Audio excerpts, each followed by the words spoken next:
जवं मां रथतुल्यवेगं जितेन्द्रियं बुद्धिमतां वरिष्ठं वातात्मजं वां नरयोधमुख्यं श्रीरामदूतं शरणं प्रपद्ये। गुरुर्ब्रह्मा गुरुर्विष्णु गुरुर्देवो महेश्वरम् गुरुर् साक्षात् परब्रह्म तस्मै श्री गुरवे नमः। सीताराम वंदना राधे श्याम वंदना सीताराम वंदना श्याम वंदना सीताराम वंदना राधे श्याम वंदना सीताराम वंदना राधे श्याम वंदना। हे अंजनी के लाल तेरी बार बार वंदना है अंजनी के लाल तेरी बार बार वंदना है अंजनी के लाल तेरी बार बार वंदना है अंजनी के लाल बार बार वंदना। सीताराम वंदना राधे श्याम वंदना सीताराम वंदना राधे श्याम वंदना। हे अंजनी के लाल तेरी बार बार वंदना है अंजनी के लाल तेरी बार बार वंदना है अंजनी के लाल तेरी बार बार वंदना है अंजनी के लाल तेरी बार बार वंदना। भोला जी की वंदना भोले जी की वंदना भोला जी की वंदना भोले जी की वंदना।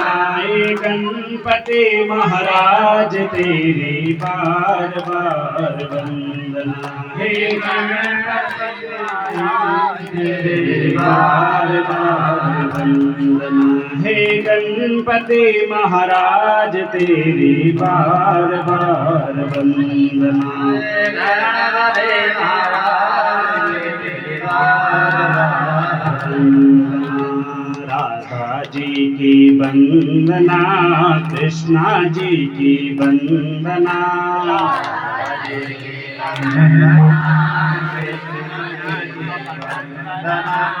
राधा जी की वंदना कृष्णा जी की वंदना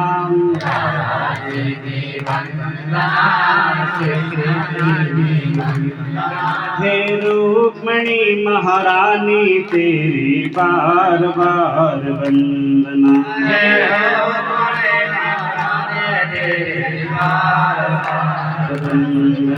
हे रुक्मिणी महारानी तेरी बार बार वंदना हे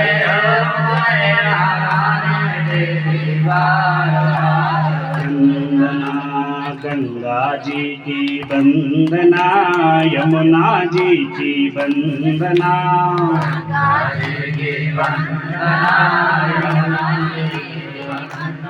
हाँ गंगा जी की वंदना यमुना जी की वंदना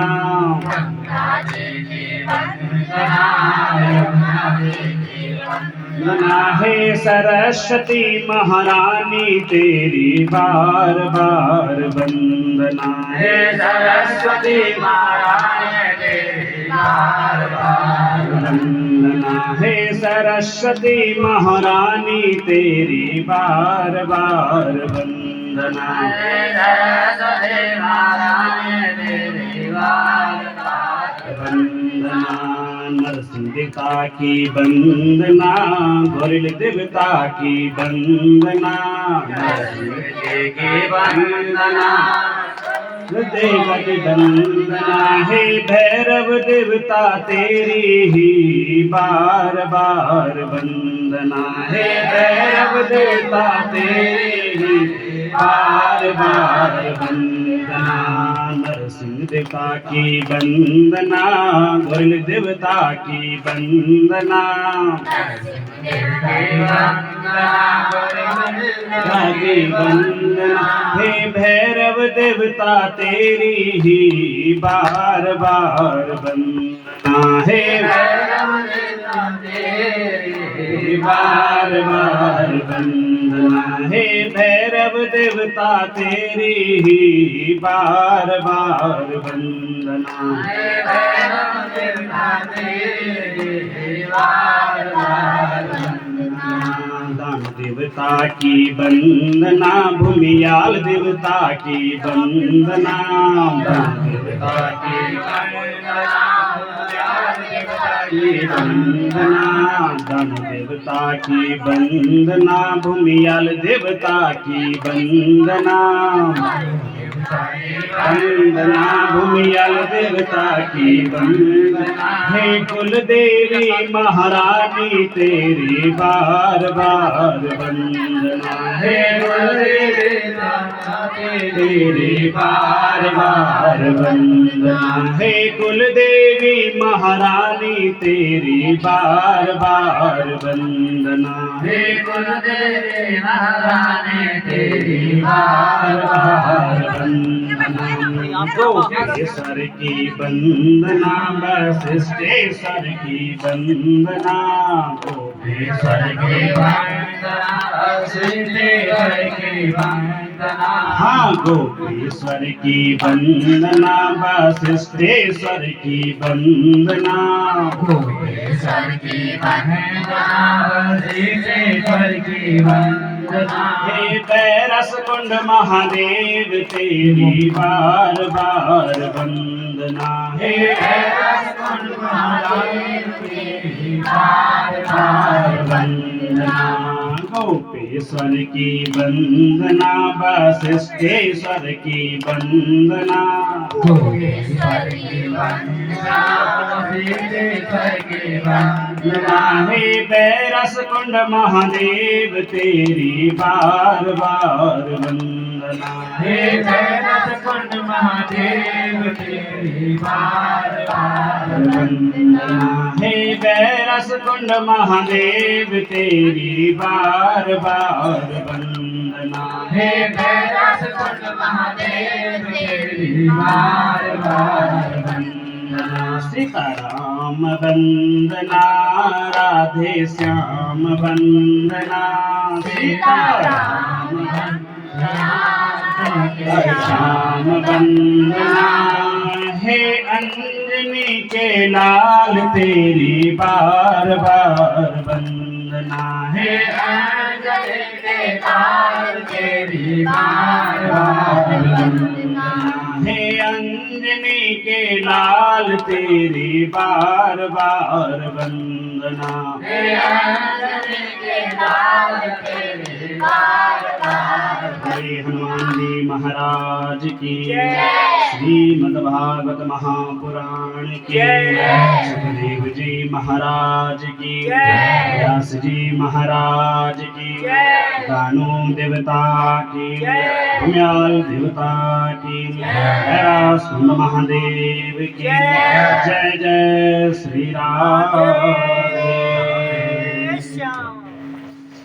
परम मंगलमय परात्पर अखिलेश्वर, अकारण करुणावरुणालय, भक्तवांछा कल्पतरु, कलियुग विनंदित पीतांबर धारी श्री बांके बिहारी लाल की प्रत्यक्ष वांग्मयी प्रतिमूर्ति श्रीमद्भागवत महापुराण परम प्रेमी श्रोतवृंद कथा मंडप में विराजमान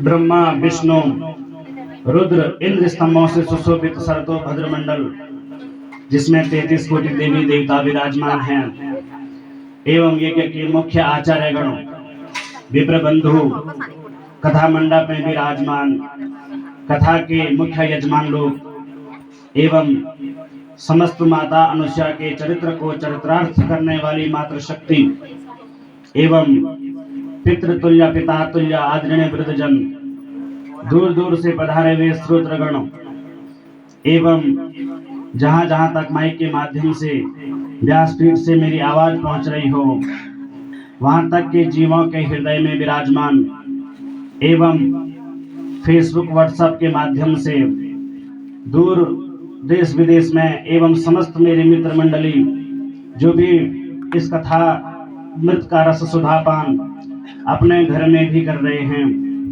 उन जीवों के हृदय में विराजमान गोविंद के चरणों में मेरा व्यासपीठ से हार्दिक वंदन, अभिनंदन और जय जय श्री राधे। सज्जनों, अनंत सौभाग्य की बात है, साक्षात देवभूमि भगवान वशिष्ठेश्वर वैरास कुंड के श्री चरणों में भगवान भूमियाल देवता, इष्ट देवता, कुल देवता, दानु देवता के श्री चरणों में हम लोग सुंदर से दानु परिवार के द्वारा आयोजित श्रीमद् भागवत कथा ज्ञान यज्ञ में सुंदर सा श्रवण करने का सुअवसर हमें प्राप्त हुआ है। सज्जनों, कि भाग्योदयेन बहुजन समार्जितेन सतसंगमं च लभते पुरुषो यदावे अज्ञान हेतुकतमो हमदान्धकारं नासं विधाय हि तदो दयते विवेकम्। सजनो, भाग्योदयेन बहुजन्म समर्जितेन, अनंत जन्मों के जब पुण्य उदय होते हैं तो ऐसे इस अवसर प्राप्त होते हैं। और सजनों, बिनु सत्संग विवेक न होई, राम कृपा बिनु सुलभ न सोही। बिना सत्संग के विवेक नहीं होता है। और सत्संग कब होते हैं सज्जनों? जब भगवान श्री राम, भगवान श्री कृष्ण की कृपा होती है। और सुंदर से सज्जनों, आइए सुंदर सी कथा में प्रवेश करते हैं। कल हम लोगों ने सुंदर से कथा में श्रवण करा कि सूत जी महाराज सौनकादि ऋषियों को सुंदर सी भगवान की लीलाओं का वर्णन कराया और सुंदर से कहा, ऋषियों, सुंदर से भगवान ने बाल लीलाएं की और उसके बाद कंस के द्वारा भेजा गया, अक्रूर के द्वारा कृष्ण बलराम को अब जो है भगवान को गोकुल से मथुरा बुलाया गया। और सज्जनों, हम सब ने श्रवण किया, कल सूत जी ऋषियों को सुना रहे थे कि भगवान ने सारी कंस की सेनाओं, चारों मुष्टि, कुबलिया पीड़, हाथी, सभी सेनाओं का उद्धार किया और उसके बाद कंस के साथ मल्ल युद्ध किया कि मल्ला नाम नसिन्नाम नरवरहम स्त्रीणां स्मरो मूर्तिमान गोपानां स्वजनो सतां क्षितिभुजां शास्ता स्वपित्रो शिशुं मृत्युर्भोजपते विराज विदुषां तत्त्वं परं योगिनो एवं वृष्णीनां परिदेवता भगवती रंगम गता सागजा। मल्ल युद्ध हुआ सज्जनों भगवान और कंस के बीच, जिसमें सज्जनों भगवान ने कंस का उद्धार किया। बोलो कृष्ण कन्हैया लाल की, बांके बिहारी लाल की। इधर माइक सही करो, उसको आवाज गूंज रही है। और सज्जनों, इसी प्रकार से भगवान ने कंस का उद्धार किया, अपने नाना उग्रसेन को जेल से मुक्त कराया, माता देव की वसुदेव को जो है जेल से मुक्त कराया, कारागार से मुक्त कराया। और सज्जनों, इसी प्रकार से भगवान ने मथुरा का तिलक कर दिया और अपने नाना उग्रसेन को मथुरा का राजा बना दिया। सारे बाल गोपाल इत्यादि, नंद बाबा और इत्यादि जितने भी सुबलतो, श्री दामा, जितने भी मित्रगण गए थे, सारे गोकुल से सब मथुरा से वापस आने लगे। और माता देवकी ने आंखों में आंसुबिंद रोने लगी, अरे मेरे कन्हैया को मेरे पास छोड़ दो, अब मैं इसका लालन करूंगी, इसका पालन करूंगी। और सज्जनों, सब लोग विदा होकर के, और कन्हैया ने कहा, अरे मित्रों, मैं जल्दी आऊंगा, मैंने माता से निवेदन किया, परसों आगमिष्यामि, बस 2-4 दिन रहता हूँ और फिर आ जाऊंगा। और सज्जनों, इस प्रकार से माता देवकी ने, वसुदेव ने छोटे से लल्ला को, कृष्ण को गले लगाया, बड़े अश्रुबिंदों से सिर भिगोया। और सज्जनों, उसके बाद आज भगवान की आयु पता है कितनी है? 11 वर्ष 59 दिन की आयु है। और सज्जनों, इस प्रकार से अब वसुदेव जी ने गुरु संदीपनी के आश्रम में भगवान को शिक्षा अध्ययन विद्यार्जन के लिए भेजा और वहां भगवान की मुलाकात सुदामा से हुई। और सज्जनों, भगवान ने गुरु संदीपनी के आश्रम में 6 प्रकार की विद्याओं को सीखा। सरहसम धनुर्वेदम धर्मान्याय पथस्तथा तथा चेन्वेक्षिकं विद्याम राजनीतिम च षड्विधाम। सज्जनों, धनुर्विद्या, राजनीति, धर्मनीति, धर्मशास्त्र, न्याय शास्त्र और मीमांसा की शिक्षा भगवान ने गुरु संदीपनी के आश्रम में सीखा। और सज्जनों, भगवान का विद्या काल पूर्ण हुआ। गुरु जी गुरु संदीपनी के पास जाकर के बोले, गुरु जी अब आप आज्ञा दे दीजिए, हमारा विद्यार्जन पूर्ण हुआ, अब आप बताओ आपको दक्षिणा में क्या दूं। और सज्जनों, दक्षिणा में क्या दूं? जैसे ही भगवान ने अपने गुरु संदीपनी से कहा, गुरु जी ने कहा, अरे कृष्ण, त्रिलोकी में विजेता सबसे तुमने विद्यार्जन किया है, दक्षिणा तो हम लेते नहीं, लेकिन अंदर जाकर के पूछ लो, तुम्हारी गुरु माता कुछ दक्षिणा बोली। और सज्जनों, भगवान अंदर गए और अंदर जाकर के गुरु माता से कहा, माता जी अब आज्ञा दे दीजिए, हमारा विद्या काल पूर्ण होने वाला है, अब हमें आज्ञा दे दीजिए, अब हम अपने घर को प्रस्थान करेंगे। और सज्जनों, अब भगवान जाने लगे, माता रोने लगी, गुरु माता रोने लगी। और भगवान ने पूछा, माता क्यों रो रही हो? बोले, अरे कृष्ण, आज मेरा पुत्र होता ना, इतना ही बड़ा होता। भगवान ने कहा, माता क्या हुआ, कहाँ तुम्हारा पुत्र है?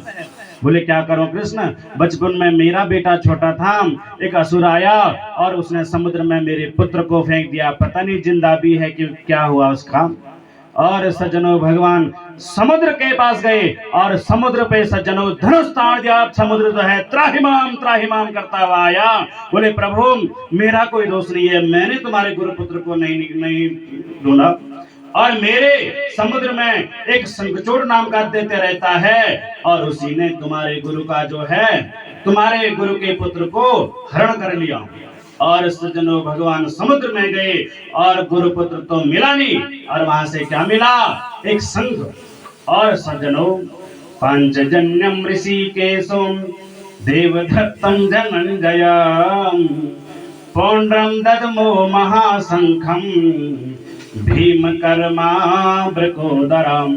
भगवान ने सज्जनों 5 जन्य शंख बजाया जोर से, और स्वर्ग में जाकर के यमराज से जो है गुरु पुत्र को वापस ले आए और गुरु जी को पुत्र सौंपा। गुरु माता के चरणों में वंदन किया। गुरु जी ने आशीर्वाद दिया, बोले, कृष्ण त्रिलोकी में, विश्व में तुम्हें कोई परास्त नहीं कर सकता, जाओ, ये मेरा आशीर्वाद है। और सज्जनों, उसके बाद अभिवादन शीलस्यम नित्यम वृद्धोपसेविताम चत्वारि तस्य वर्धन्ते आयुर्विद्या यशो बलम। सज्जनों, शास्त्र कहता है, अभिवादनशीलस्य नित्यम वृद्धोपशोभिता, जो अपने से बड़ों का, गुरुजनों का और माता पिताओं का जो है आदर करता है, तो तस्वारी चत्वर्धन्ते, उसकी 4 चीजें बढ़ती है, आयु, विद्या, यश और बल। और सज्जनों, अब जो है भगवान आ गए मथुरा में, देवकी वसुदेव को प्रणाम किया और सुंदर से समय व्यतीत हुआ। और अब तो सज्जनों, मथुरा के राजा कौन हो गए? भगवान श्री कृष्ण। और सज्जनों, यदुकुल कमल दिवाकर भगवान श्री कृष्ण जब मथुरा के राजा बन गए, एक दिन की बात है, भगवान अपने कक्ष में विराजमान थे, पलंग पर बैठे हुए थे। माता देवकी ने सोचा, अरे मेरा लल्ला आया है, बहुत समय हो गया, 11 वर्षों तक मैं अपने लल्ला से दूर रही, आज मेरा मन करता है अपने लल्ला को खाने के लिए पूड़ी बनाऊं, पकौड़ी बनाऊं, कचौड़ी बनाऊं। और माता देवकी ने सज्जनों अपने सुंदर सी रसोई में पूड़ी बनाई, पकौड़ी बनाई, खीर बनाई और जाने लगी। तुरंत ध्यान आया, अरे गोकुल में तो उनकी गाय हैं, उनकी सुंदर सी गाय हैं, दूध केवल देने वाली पतलगंधा गाय है। मेरे लल्ला को माखन की आदत है, मिश्री की आदत है। और सज्जनों माखन मिश्री भी लेकर के गए और बोले, अरे कृष्ण, अरे कन्हैया, ये लो मैं तुम्हारे लिए माखन लाई हूँ, और ये लो मैं तुम्हें अपने हाथ से भोजन कराऊंगी बेटा।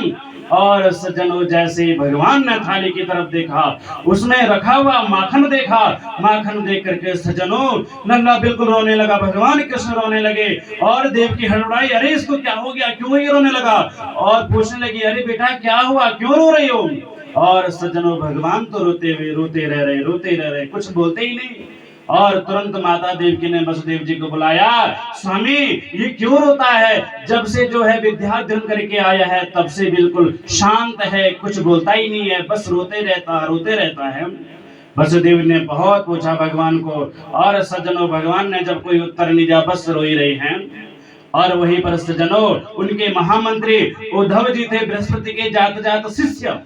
और सज्जनों भगवान ने जब कुछ नहीं कहा, अब जो है वसुदेव जी सीधे कहां चले गए? उद्धव जी के पास। और उन्होंने कहा वसुदेव जी ने, वृष्णीनां प्रवरो मंत्री कृष्णस्यादयतः सकाम शिष्यो बृहस्पति साक्षात् उद्धवो बुद्धिसत्तमम्। अरे उद्धव तुम सुनो, तुम हमारे महामंत्री हो, बृहस्पति के जात जात शिष्य हो, और तुम कृष्ण के मित्र भी तो हो। एक काम करो, तुम जरा जाकर के देखो कन्हैया रोता क्यों है, कुछ बोलता ही नहीं है।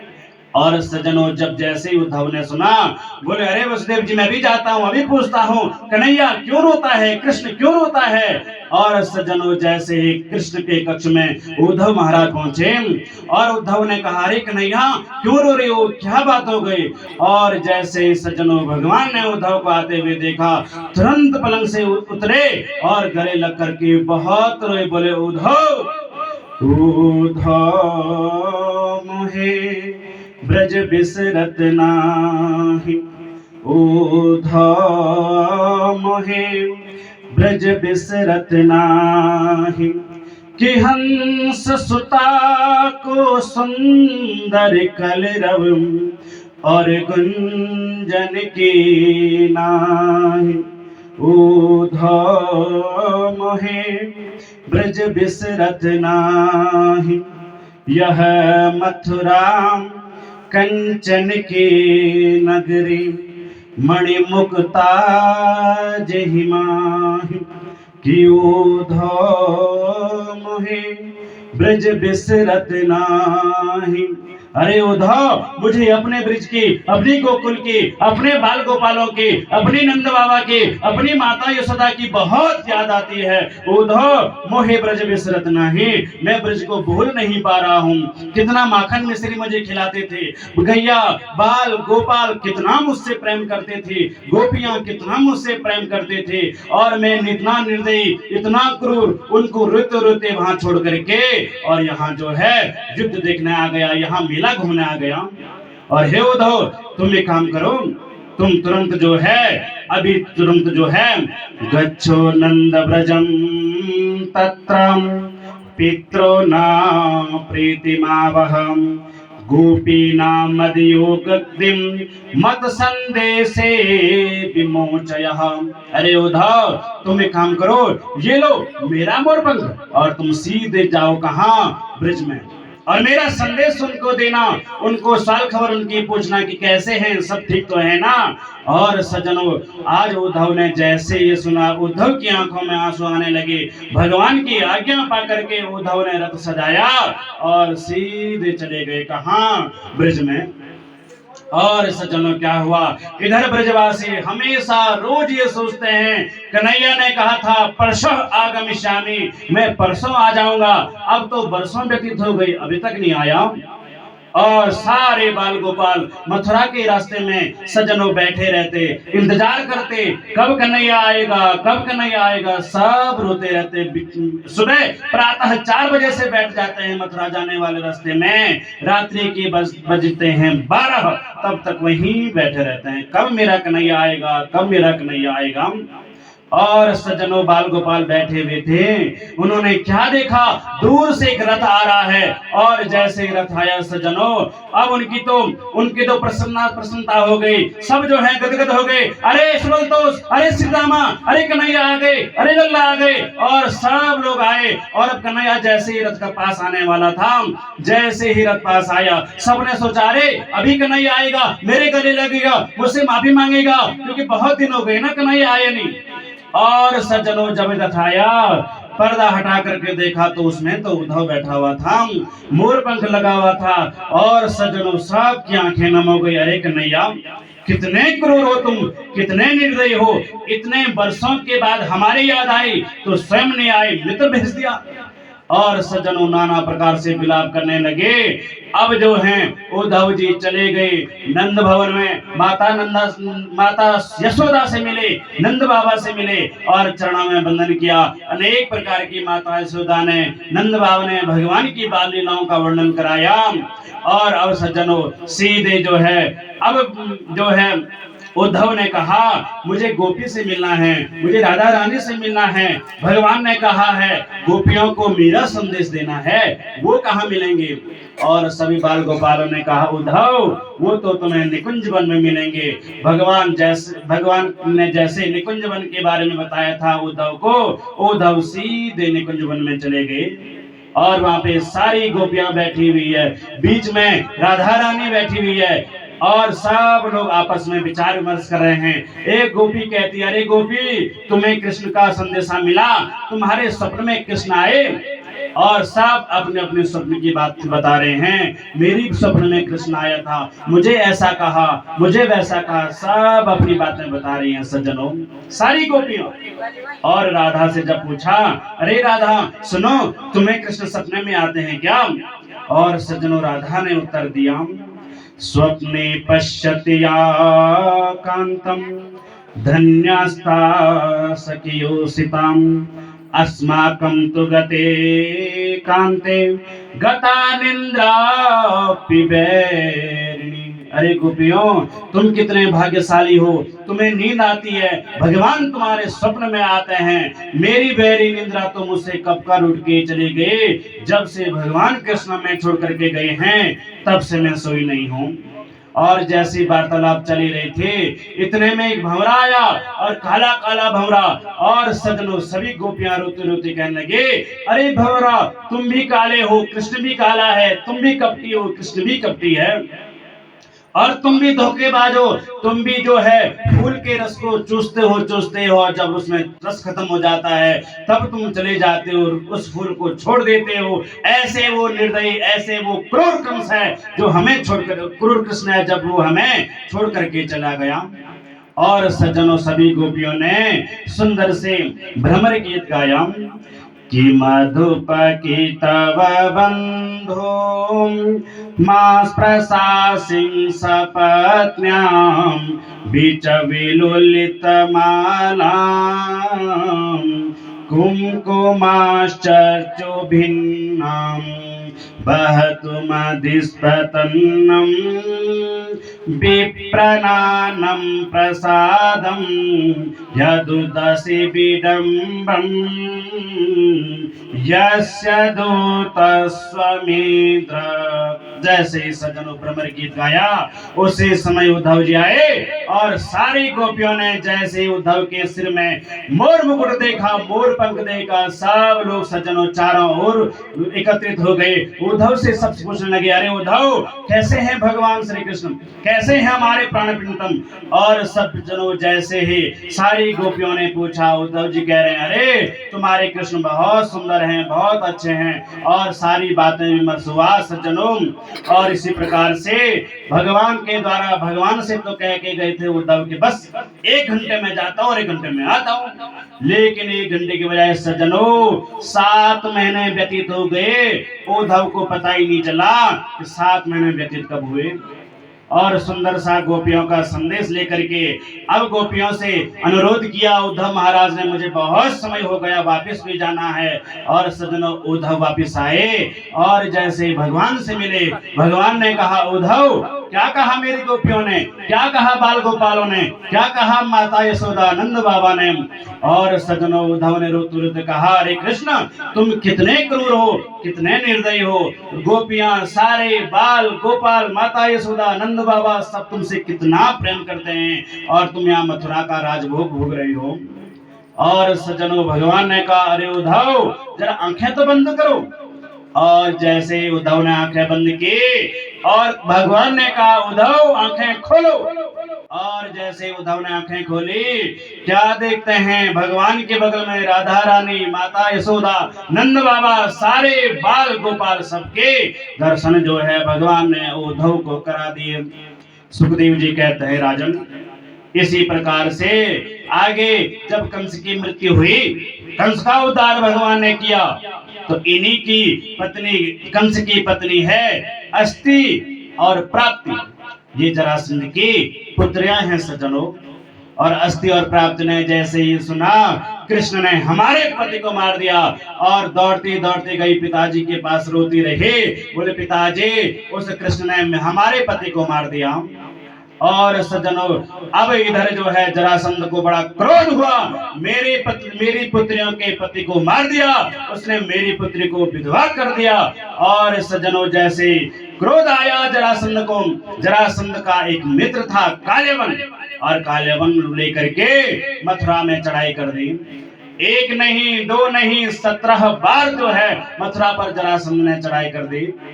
और सज्जनों क्या हुआ, इधर कालियावन भी भगवान को मारने चला और आगे भगवान आगे आगे दौड़ रहे हैं, पीछे पीछे कालियावन जा रहा है। और भगवान गुफा में चले गए, वहां मुचकुंद सो रहा था, भगवान सीधे गुफा में चले गए, अपनी पीताम्बरी जो है मुचकुंद को उड़ाई। और जैसे ही मुचकुंद ने देखा, अरे यहाँ छुपा है कृष्ण कपटी, अभी तुझे मरा चखाता हूँ, जैसे ही लाश से मारे वैसे ही जो है मुचकुंद उठ गया। और मुचकुंद जैसे सज्जनों आंखें खोली, उसकी आंखों से ऐसा तेज निकला कि काल्यवन वहीं पर भस्म हो गया।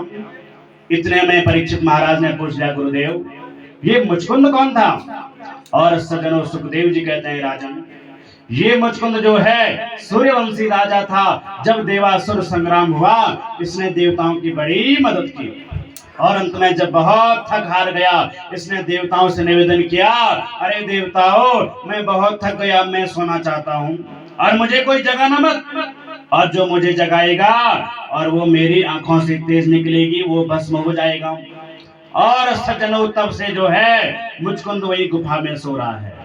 अब द्वापर युग आया और द्वापर युग में भगवान के द्वारा कालियावन ने एक लात मारी और मुचकुंद की आंखों से ऐसी ज्वाला निकली कि कालियावन सज्जनों वहीं पर भस्म हो गया।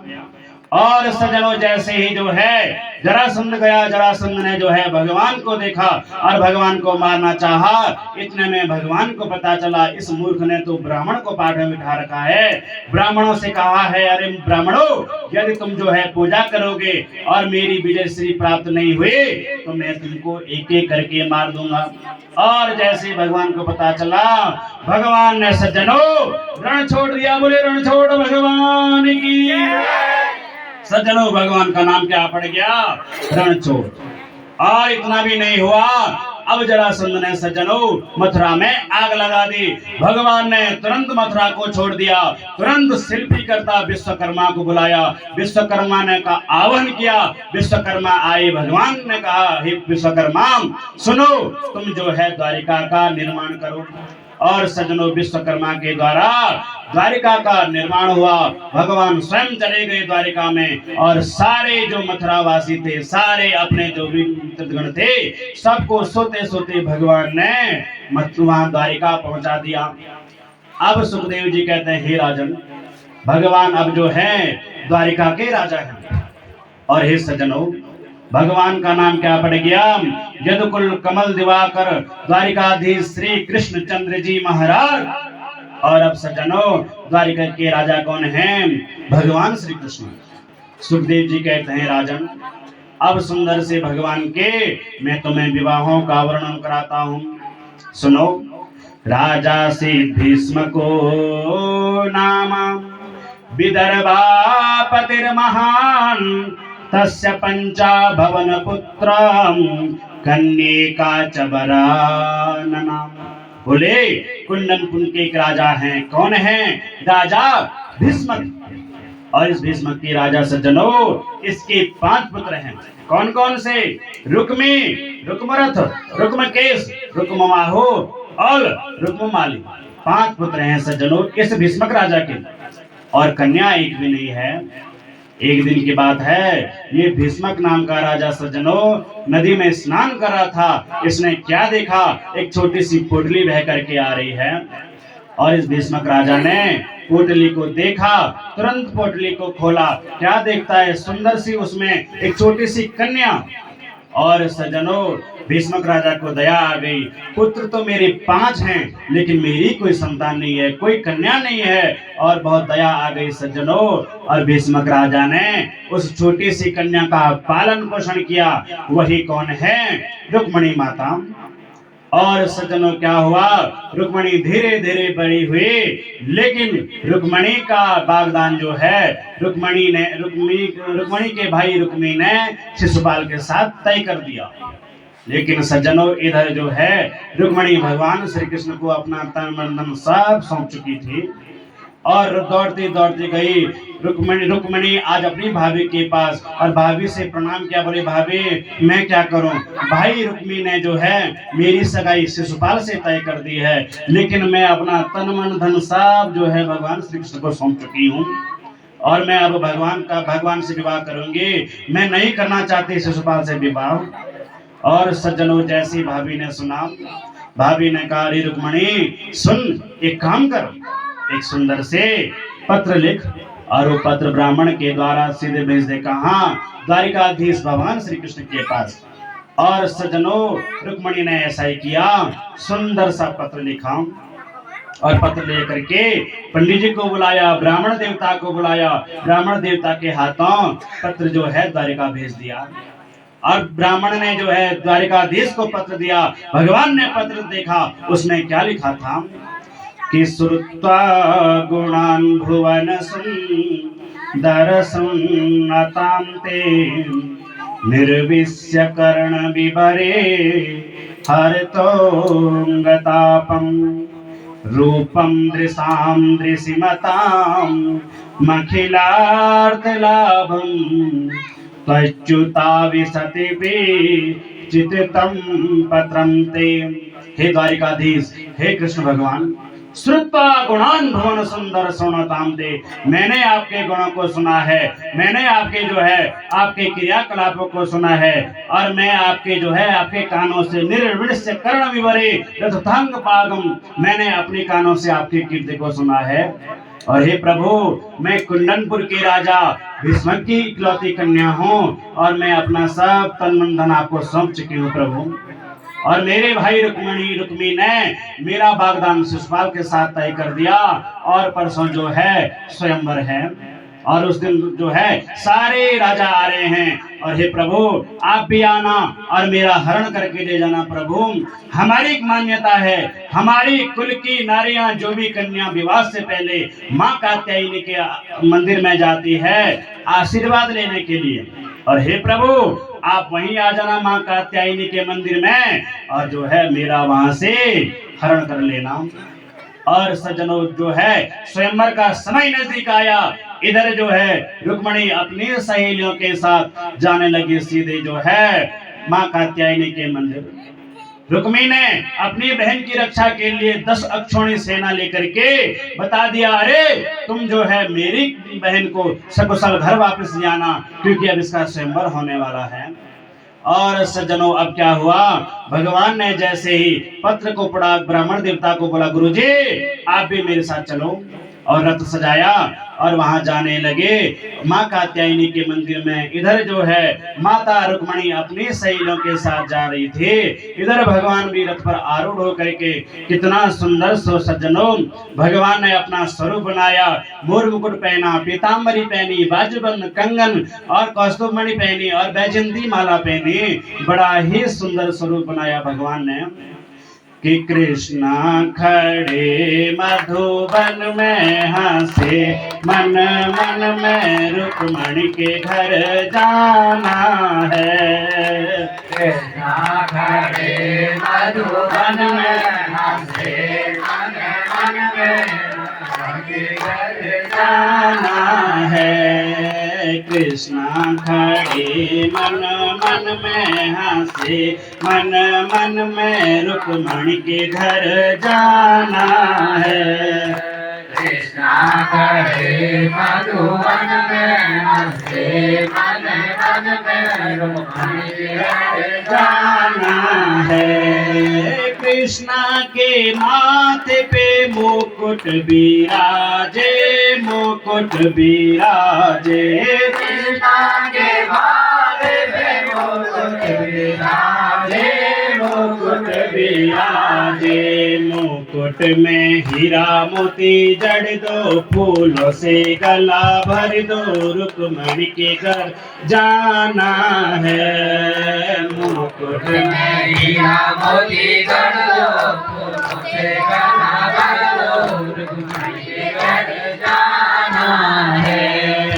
कृष्णा खड़े मधुबन में हंसे मन मन में रुक्मणी के घर जाना है। कृष्णा खड़े मधुबन में हंसे मन मन में रुक्मणी के घर जाना है।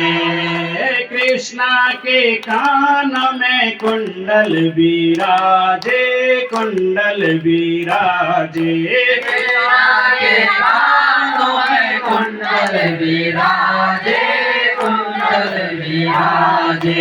कुंडल में हीरा मोती जड़ दो फूलों से गला भर दो रुक्मणी के घर जाना है। कुंडल में हीरा मोती जड़ दो फूलों से गला भर दो रुक्मणी के घर जाना है। कृष्णा खड़े मधुबन में हंसे मन मन में रुक्मणी के घर जाना है। कृष्णा खड़े मधुबन में हंसे मन मन में रुक्मणी के घर जाना है। कृष्णा के गले में माला बिराजे माला बिराजे। कृष्णा के गले में माला बिराजे माला बिराजे। माला में हीरा मोती जड़ दो फूलों से गला भर दो रुक्मणी के घर जाना है। माला में हीरा मोती जड़ दो फूलों से गला भर दो रुक्मणी के घर जाना है। कृष्णा खड़े मधुबन में हंसे मन मन में रुक्मणी के घर जाना है। कृष्णा खड़े मधुबन में हंसे मन मन में रुक्मणी के घर जाना है। कृष्णा के हाथों में कंगन बिराजे कंगन बिराजे। कृष्णा के हाथों में कंगन बिराजे कंगन बिराजे। कृष्णा के हाथों में कंगन बिराजे कंगन बिराजे। कृष्णा के हाथों में कंगन बिराजे कंगन बिराजे। कंगन में हीरा मोती जड़ दो फूलों से गला भर दो रुक्मणी के घर जाना है। कंगन में हीरा मोती जड़ दो फूलों से गला भर दो रुक्मणी के घर जाना है। कृष्णा खड़े मधुबन में हंसे मन मन में राधा के घर जाना है। कृष्णा खड़े मधुबन में हंसे मन मन में रुक्मणी के घर जाना है। कृष्णा के होठों पे मुरली बिराजे मुरली बिराजे। कृष्णा के होठों में मुरली बिराजे मुरली विराजे। मुरली में हीरा मोती जड़ दो, फूलों से गला भर दो, रुक्मणी के घर जाना है। मुरली में हीरा मोती जड़ दो, फूलों से गला भर दो, रुक्मणी के घर जाना है। कृष्णा खड़े मधुवन में, हंसे मनी मन में, रुक्मणी के घर जाना है। कृष्णा खड़े मधुवन में, हंसे मन मन में, रुक्मणी के घर जाना है। कृष्णा के पाँव में पायल बिराजे, पायल बिराजे।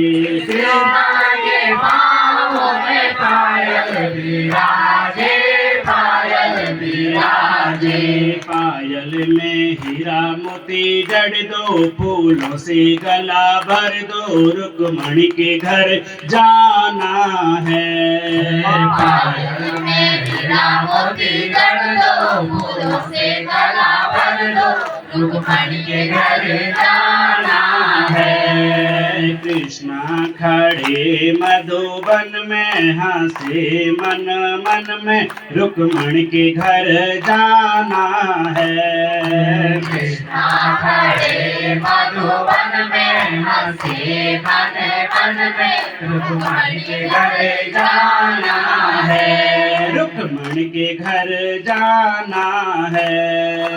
रुक्मणी के घर जाना है। रुक्मणी के घर जाना है। रुक्मणी के घर जाना है। बोली कृष्ण कन्हैया लाल की मैया की। श्रीमद्भागवत महापुराण की जय जय श्री राधे।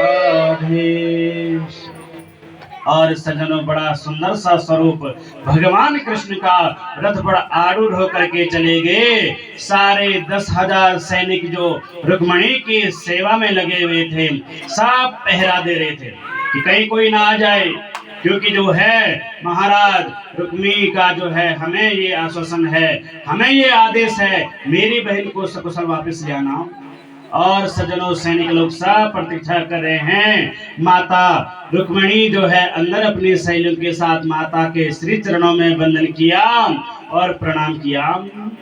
नमस्ते त्वाम्बिके भिक्षाम स्वसंतान युता शिवाम, भूयात् पतिर्मे भगवान कृष्णस्य धनुमोत्तमम्।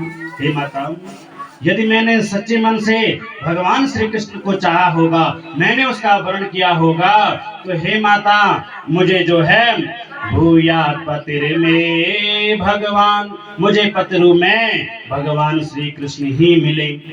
और सज्जनों, जैसे ही माता रुक्मिणी वंदन कर रहे थे, भगवान आए। और सज्जनों, क्या हुआ, भगवान श्री कृष्ण रथ में रूढ़ होकर के आए, माता कात्यायनी के चरणों में वंदन किया। सारे सैनिक लोग देखते ही देखते रह गए। कोई भगवान की पीतांबरी को देख रहा है, कोई भगवान की मुरली को देख रहा है, कोई भगवान के मोरपंख को देख रहा है, लेकिन ये कोई नहीं देख रहा कि भगवान कर क्या रहे हैं।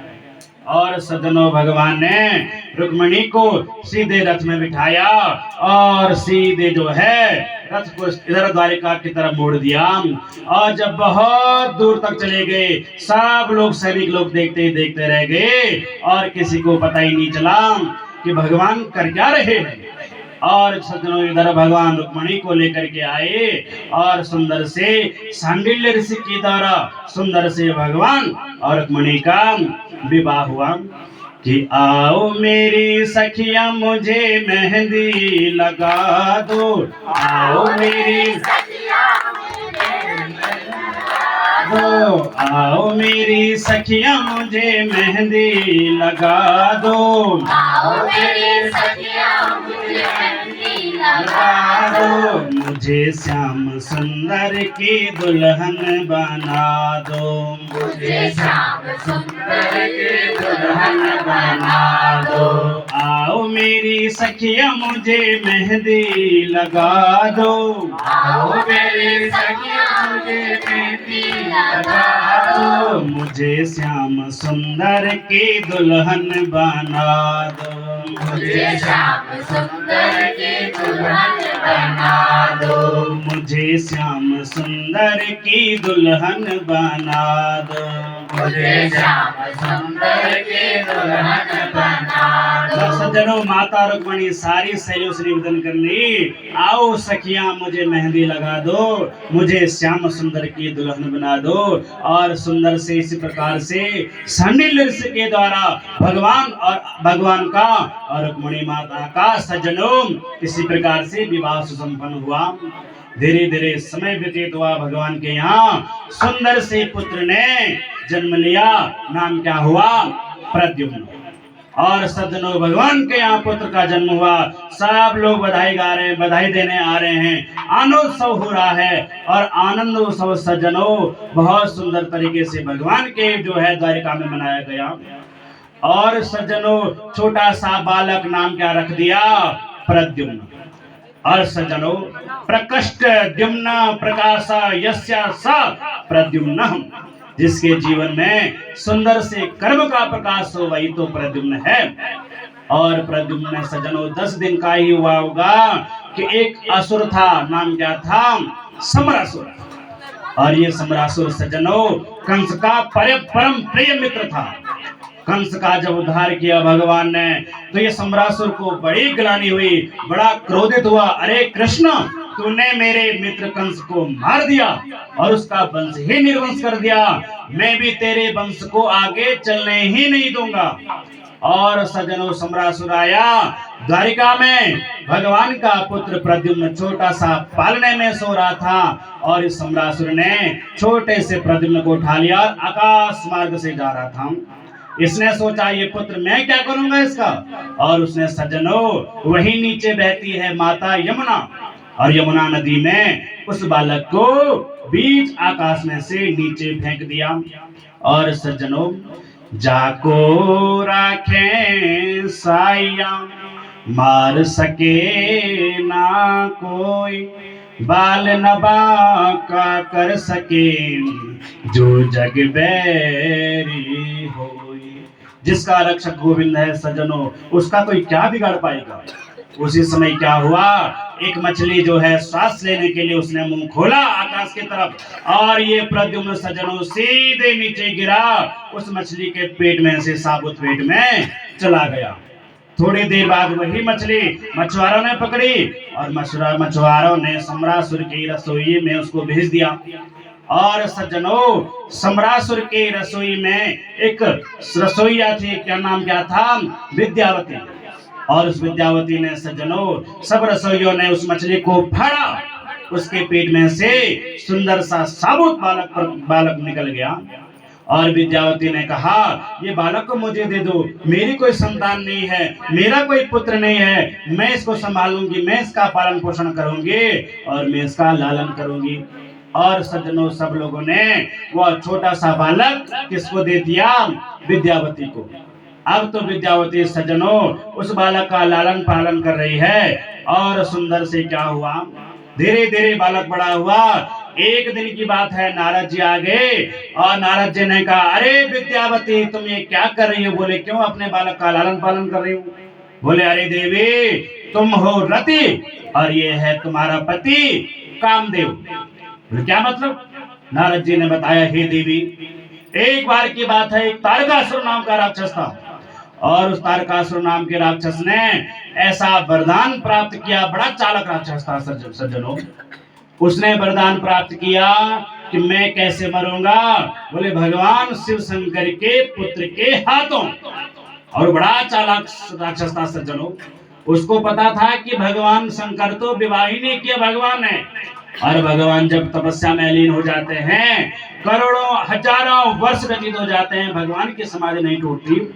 और बड़ा चालाक असुर था, उसने ऐसा वरदान मांग लिया कि मुझे ऐसा वरदान दो, मैं भगवान शिव शंकर के पुत्र के हाथों ही मरूं। और सज्जनों इधर तारकासुर ने वरदान प्राप्त करके चारों ओर हाहाकार मचा दिया। गौ ब्राह्मण की जो है हिंसा करने लगा, चारों ओर उसने हाहाकार मचा दिया, अधर्म फैला दिया। इतने में सारे देवी देवता सब चले गए भगवान विष्णु के पास। भगवान विष्णु से निवेदन किया, कैसे ये तारकासुर का उद्धार होगा, इस असुर का जो है इसका वध कैसे होगा। सबने विचार विमर्श किया, देखो ऐसा हो सकता है यदि हम सब लोग जाएं और भगवान शंकर को मनाएं तो वो भगवान शंकर प्रसन्न हो जाएंगे, फिर उनका विवाह होगा और विवाह होने के बाद उनको सुंदर से पुत्र की प्राप्ति होगी और वही पुत्र तारकासुर को मारेगा। सब देवी देवता आपस में कहने लगे, देखो भाई हमारे बस के तो नहीं है, भगवान शंकर जो है तपस्या में लीन है और उनका क्या है, त्रिनेत्र है, और यदि हमने जो है भगवान शंकर की समाधि जो में वो विघ्न डाला तो भगवान शंकर का तीसरा नेत्र खुल जाएगा, हम सब भस्म हो जाएंगे। नहीं नहीं नहीं नहीं, हमारी बस की तो नहीं है। और सज्जनों सारे देवी देवता चले गए कामदेव के पास, वंदन किया, अरे कामदेव सुनो, अब हम तुम्हारे आश्रय में आए हैं, तुम्हारा ही सहारा है हमें, और सुनो तुम अपने काम बाणों के द्वारा भगवान शंकर के अंदर जो है काम भावना जगाओ तो जो है हमारा कल्याण होगा। भगवान शंकर जागेंगे तो उसके बाद विवाह करेंगे, पुत्र प्राप्त करेंगे और पुत्र जो है तब तारकासुर का वध करेगा। बहुत मनाया समझो सज्जनों, कामदेव को कामदेव अंत में राजी हो गया। कामदेव ने ऐसा बाण मारा सज्जनों भगवान शंकर पर, भगवान शंकर को जैसे ही सज्जनों तीसरा नेत्र खुला वैसे ही सज्जनों कामदेव जल करके भस्म हो गया। और कामदेव जब भस्म हो गया, कामदेव की पत्नी रोती रोती आई, अरे शंकर जी आपने ये क्या कर दिया, अरे मेरे पति को क्यों मार दिया, अरे मेरे पति ने क्या बिगाड़ा तुम्हारा, क्यों मेरे पति को तुमने मार दिया। शंकर जी ने कहा, देवी देखो तुम्हारा पति मेरी तपस्या में विघ्न बाधा कर रहा था ना, और हे देवी अब तो ये राख हो गया। और माता जब रति बहुत रोई, बोले शंकर जी मेरे पति को वापस कर दो। और जैसे ही भगवान शंकर ने कहा, देवी अब देखो वो तो जो है भस्म हो गया है, लेकिन चिंता मत करो, आगे जो है कि जब यदुवंश कृष्ण अवतारा, जब यदुवंश कृष्ण अवतारा, हो ही हरण माहि भारम। हे देवी चिंता मत कर, जब यदुवंश कृष्ण अवतारा, यदुवंश में कृष्ण का अवतार होगा, उन्हीं के पुत्र के रूप में तुम अपने पति को प्राप्त करोगी। और हे देवी ये है कामदेव और तुम क्या हो, रति। और सज्जनों माता रति को अब अपना ज्ञान हुआ और इधर क्या हुआ, धीरे धीरे प्रद्युम्न बड़ा हुआ। एक दिन प्रद्युम्न ने कहा, अरे माता तुम ये क्या कर रही हो। रति ने कहा, कौन माता, मैं तो तुम्हारी पत्नी हूँ। बोले क्या मतलब। रति ने कहा, हे स्वामी कि भगवान नारायण हंसता संवरेणानुग्रहात् अहम तेधिका पत्नी रति काम भवन प्रभु। हे प्रभु, हे स्वामी, आपको जो है सम्रासुर यहाँ हरण करके लाया था, मछली के पेट में से आप निकले। अहम तेधिका पत्नी, मैं जो हूँ आपकी अधिकता पत्नी रति हूँ, आप मेरे जो हैं स्वामी हैं। सज्जनों प्रद्युम्न को जो है ज्ञान हुआ और अब जो है भगवान के द्वारा भगवान के पुत्र ने अब सम्रासुर का उद्धार किया। पत्नी रति को लेकर के आ गए, कहाँ गए, द्वारिका में। और सज्जनों प्रद्युम्न तो आए, माता रुक्मिणी बड़ी प्रसन्न हो गई, अरे पुत्र तो आया ही आया, साथ में बहू को भी ले आया। अब ब्याह का खर्च बच गया, शादी का खर्च तो बच गया। और सुखदेव जी कहते हैं, राजन सम्रासुर ने भगवान के पुत्र प्रद्युम्न का हरण किया और अब तक की कथा के बीच में भगवान के 16,107 विवाह और हो गए। और परीक्षित ने कहा, गुरुदेव कैसे कैसे हुए, जरा विस्तार पूर्वक बताओ। सुखदेव जी कहते हैं, राजन एक बार की बात है, आसीत सत्राजितो सूर्यो भक्तस्य परमासकाम प्रीतस्मै मणि प्रातः सूर्यस्तुष्यमन्तकः। एक राजा था, नाम क्या था? सतराजित। और हे राजन, ये सतराजित राजा था, सूर्य का परम प्रिय भक्त था। और सूर्य भगवान ने इसको एक सुंदर शमंतक नाम की मणि दे दी। और हे राजन, ये मणि जो है रोज 8 भार सोना निकलता है। इस मणि की जो है रोज वंदना करनी पड़ती, रोज पूजन होता है इस मणि का, तब जाकर के ये 8 बार सोना नित्य प्रतिदिन देती थी। एक दिन की बात है राजन, ये सतराजित जो है उस मणि को पहन करके द्वारिका नगरी में चला गया।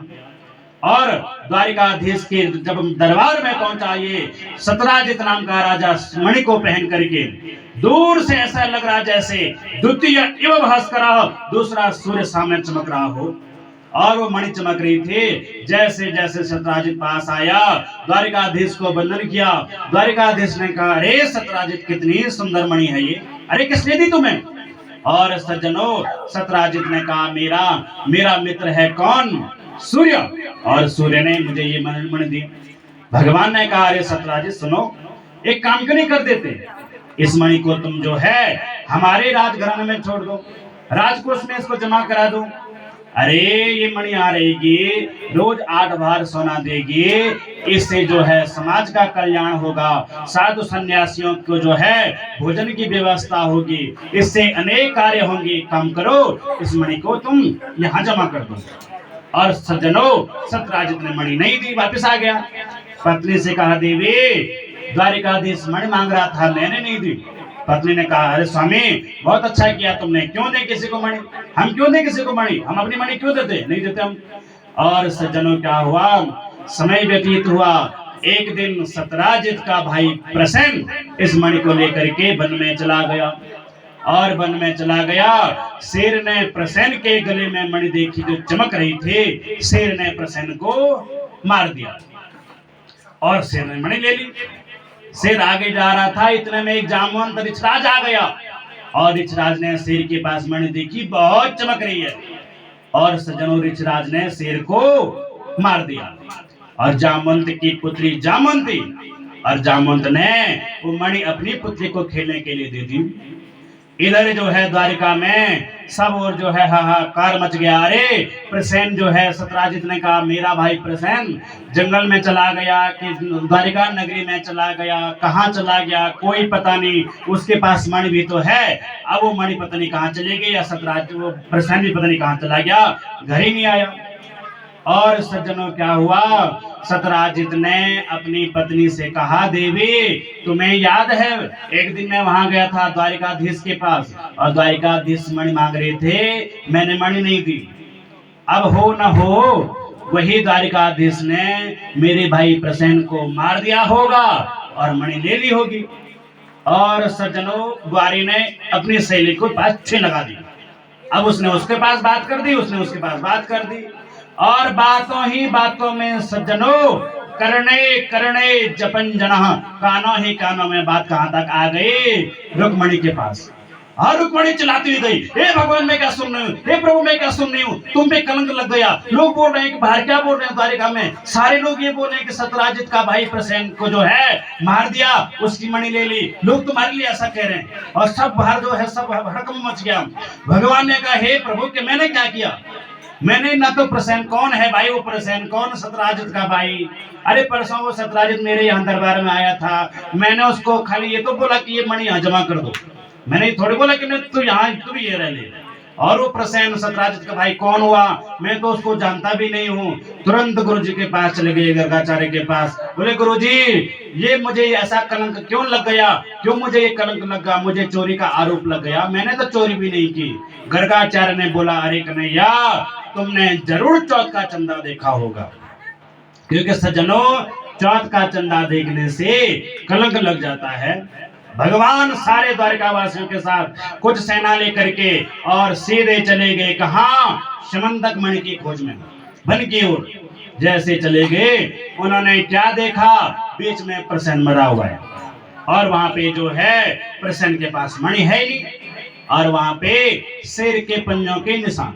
उस निशान को देखते देखते और आगे गए, क्या देखते हैं, शेर भी मरा पड़ा हुआ है, मर गया वहीं पे शेर, और मरा हुआ मृत शरीर है शेर का। वहां पर किसके निशान हैं, जामवंत ऋक्षराज के। और जैसे निशान को देखते देखते देखते आगे गए, एक विशाल काय गुफा मिल गई, और वो चरण चिन्ह जो हैं गुफा के अंदर जा रहे हैं।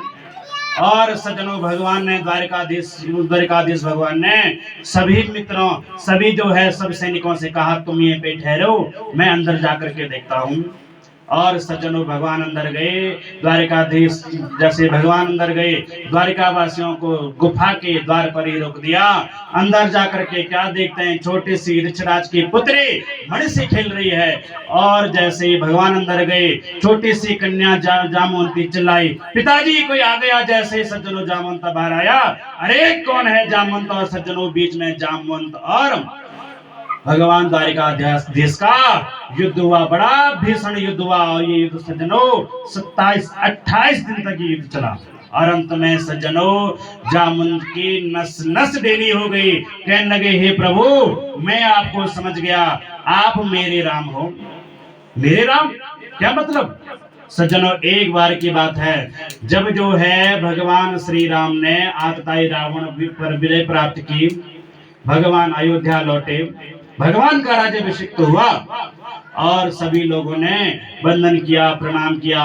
और भगवान श्री राम सबसे कहते, अरे हनुमान जी आपका बहुत बहुत आभार, बहुत बहुत धन्यवाद, आपकी ही कृपा के द्वारा मैं जगदम्बा परम्बा अपनी स्वामिनी, गृह स्वामिनी सीता को घर ले आया पाया। आतताई रावण पर मैंने विजय प्राप्त की आपकी कृपा के द्वारा। अरे विभीषण जी आपका भी बहुत बहुत धन्यवाद। अरे जो है अंगद जी, बाली जी, सबको आश्वासन दिया, सबको वंदन किया। और अंत में सज्जनों जामवंती अकेले में बैठे हुए हैं। जामवंत जी जब अकेले में बैठे हुए हैं, भगवान ने पूछा, अरे जामवंत जी क्या बात है, आप क्यों अकेले में बैठे हैं और क्यों इतने चिंतित हैं, उदास बैठे हुए हैं। जामवंत जी ने कहा, प्रभु रावण की सेना में जितने सारे योद्धा थे, उन सबको किसी न किसी हमारी सेना में से किसी न किसी ने मारा, लेकिन मैंने किसी को नहीं मारा। और मेरी ये इच्छा है, रावण मेरी टक्कर का था, लेकिन आपने भी तो किसी को मारना था, इसलिए हे प्रभु मैंने रावण को आपको छोड़ दिया, और मैं चाहता हूं कि आप ही के साथ दो दो हाथ कर लूं, मेरी बाजू में बड़ी खुजली हो रही है। भगवान राम ने कहा, अरे जामवंत जी इस समय तो ये सुलभ नहीं हो पाएगा, लेकिन हाँ आगे आएगा द्वापर युग, और उसी द्वापर युग में आप मेरे ससुर होंगे और मैं आपका दामाद होऊंगा। उस समय आप जो हैं जितना युद्ध करना है आपको कर लेना, लेकिन अभी तो ये सुलभ नहीं हो पाएगा, क्योंकि हमारी सेना में सबसे बुजुर्ग आप ही हैं, और हम आपके निर्णय से, आपके ही सामंजस्य से, आपकी ही कृपा के द्वारा हमने ये युद्ध जीता है। आपको मैं अपने पिताजी समान मानता हूँ, लेकिन अभी तो मैं आपके साथ युद्ध नहीं कर सकता, आगे द्वापर युग आएगा तब आप मुझसे युद्ध कर लेना। और सज्जनों भगवान जामवंत जी कहते हैं, आप मेरे वही राम हैं कि श्रीमन नारायण नारायण नारायण, श्रीमन नारायण नारायण नारायण, भजमन नारायण नारायण नारायण, भजमन नारायण नारायण नारायण, श्रीमन नारायण नारायण नारायण, श्रीमन नारायण नारायण नारायण, केशव नारायण नारायण नारायण, केशव नारायण नारायण नारायण, माधव नारायण नारायण नारायण, माधव नारायण नारायण नारायण, श्री हरि नारायण नारायण नारायण, श्री हरि नारायण नारायण नारायण, श्री हरि नारायण नारायण नारायण श्री हरि नारायण नारायण नारायण गोविंद नारायण नारायण नारायण गोविंद नारायण नारायण नारायण श्रीमन नारायण नारायण नारायण श्रीमद् नारायण नारायण नारायण बोले नारायण भगवान की जय। श्रीमद्भागवत महापुराण की व्यास जी महाराज की जय जय श्री राधे श्याम। और सज्जनों, भगवान ने जैसे ही जामवंत जी के साथ युद्ध किया, जामवंत जी कहने लगे बस बस बस बस बस बस, मैं समझ गया आप मेरे वही राम हो, और ये लो मणि, और ये है मेरी पुत्री कौन, जामवंती। और हे प्रभु, मैं ये चाहता हूँ कि आप मेरी पुत्री जामवंती का वरण करो। और सज्जनों, भगवान ने अब जामवंती का वरण किया। इसी प्रकार से भगवान का दूसरा विवाह किससे हुआ? भालू की बेटी जामवंती के साथ। और सज्जनों, क्या हुआ? भगवान आए द्वारिका में और वो मणि दे दी। लो सतराजित, ये लो मणि। अरे इस मणि ने तो कितना कलंक लगा दिया मेरे पे। और सज्जनों, रात्रि में सतराजित की पत्नी रोते रोते स्वामी से कहने लगी, सतराजित से, अरे स्वामी, हमसे बहुत बड़ा अनर्थ हुआ है। हमने निरपराध कृष्ण के प्रति जो है कितना बड़ा कलंक लगाया, हमने उनको जो है कलंकित कर दिया, ये अच्छा नहीं किया। हम जाएंगे, माफी मांगेंगे उनसे कि हमें माफ कर दो। और जैसे ही सज्जनों, सतराजित ये कह रहा था, सतराजित की पत्नी ने कहा, क्यों स्वामी, मैं ये चाहती हूँ कि मेरी पुत्री है ना सत्यभामा, और वो जो है कृष्ण को अच्छा मानती है, ऐसा करें क्यों न, क्यों हम जो है कि जो है अपनी पुत्री सत्यभामा का विवाह जो है भगवान श्री कृष्ण से कर दें। और सज्जनों, सतराजित पत्नी समेत पुत्री समेत चला गया। जब शांत हो जाए, कथा विलंब हो रहा है, शांत हो जाएं, कथा विलंब हो रहा है। सज्जनों, अपनी पत्नी सत्यभामा को लेकर सतराजित चला गया और जाकर के कृष्ण के चरणों में वंदन किया। हे कृष्ण, हे द्वारिकाधीश, हमें माफ कर दो, हमने फालतू में आपसे कलंक लगाया, और ये लो मणि, और ये लो हमारी पुत्री सत्यभामा, आप इसका भी वर्ण करो। और सज्जनों, भगवान ने मणि तो वापस दे दी और सत्यभामा का वर्ण कर लिया। इसी प्रकार से भगवान का तीसरा विवाह किससे हुआ? सत्यभामा से।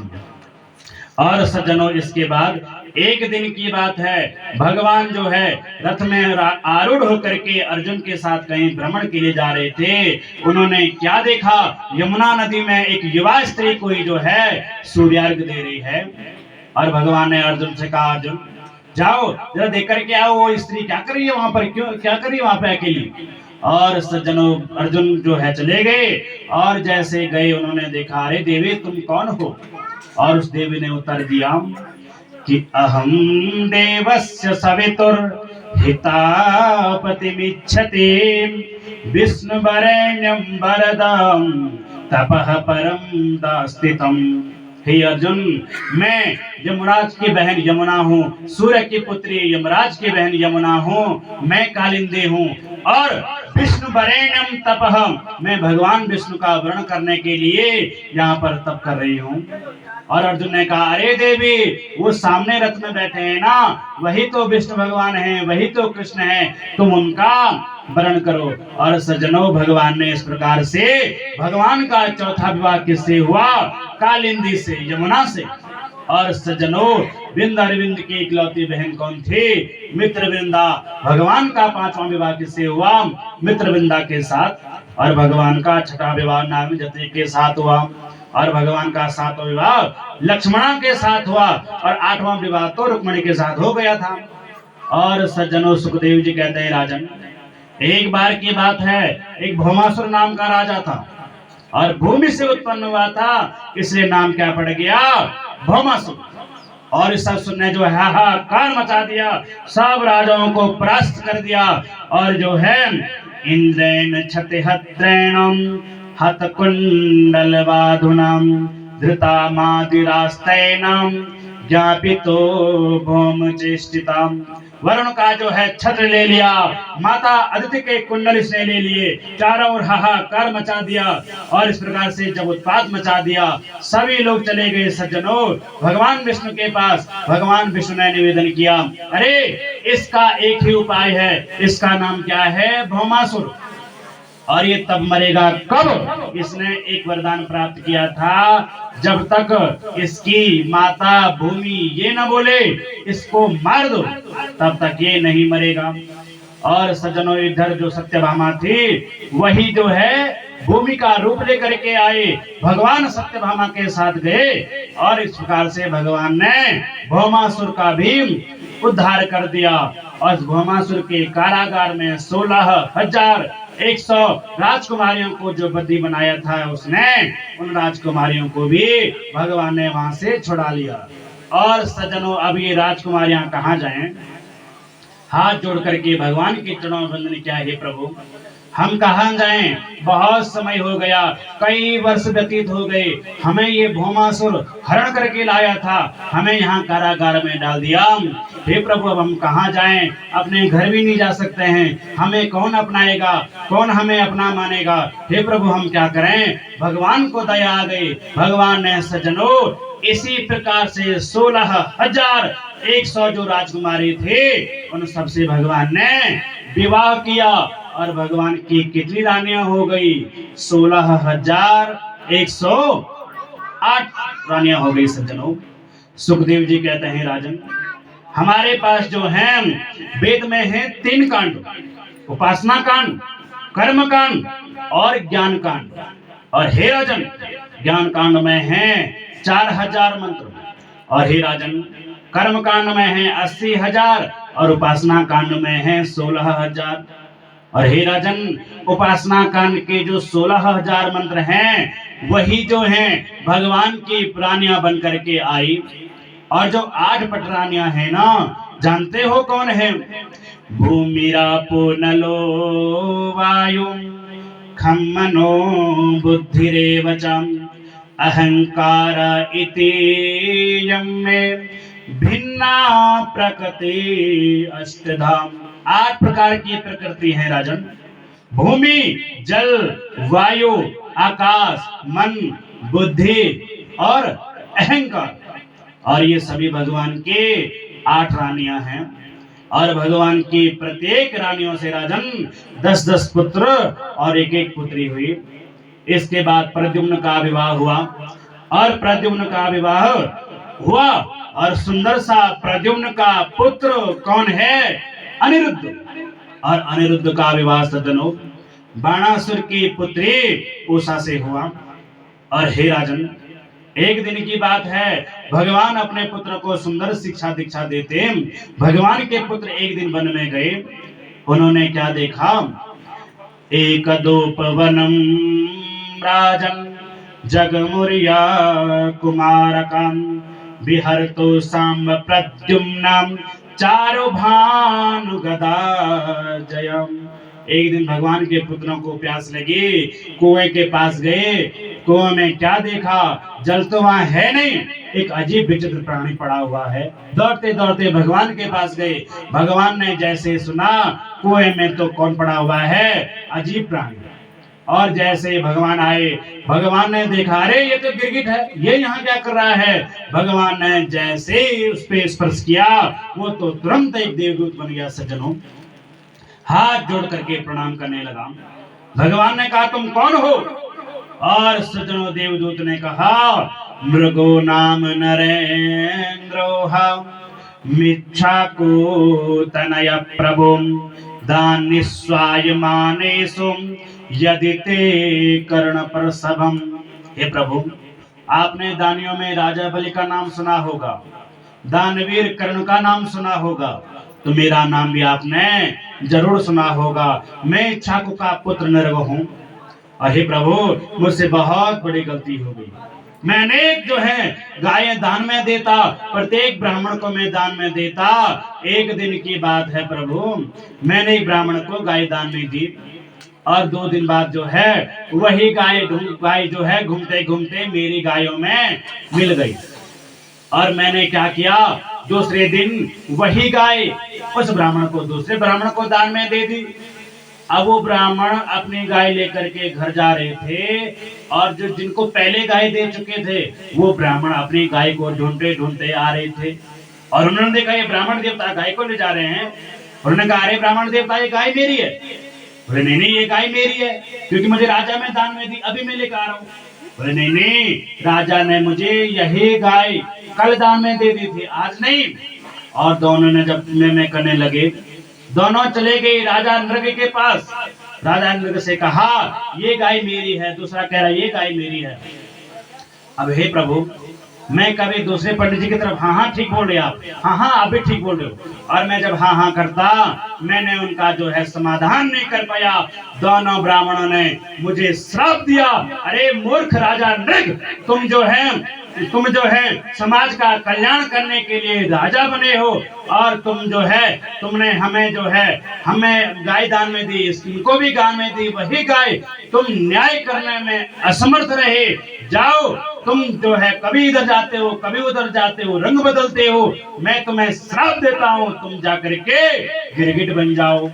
और हे प्रभु, वही मैं इच्छाकु का पुत्र नृग हूँ, आपकी कृपा के द्वारा मुझे जो है आज मेरा भी कल्याण हो गया। इस प्रकार से भगवान ने राजा नृग का भी उद्धार कर दिया।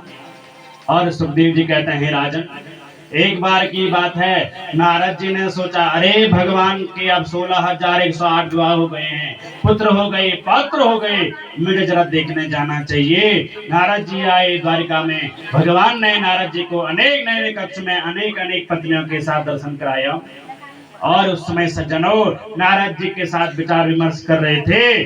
उसी समय क्या हुआ, एक सैनिक आया और सैनिक ने प्रणाम किया और कहा, सनमस्कृत्य कृष्णाय परेशाय कृतांजलिं राज्ञामा भवेत् यद दुःखं जरासंध निरोधताम्।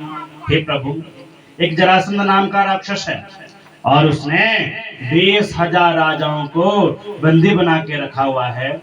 जैसे ही भगवान ने सुना, भगवान को तुरंत समझ में आ गया, अरे ये तो वही जरासंध है जिनके द्वारा मैंने जो है रण छोड़ा था, द्वारिका का निर्माण कराया था।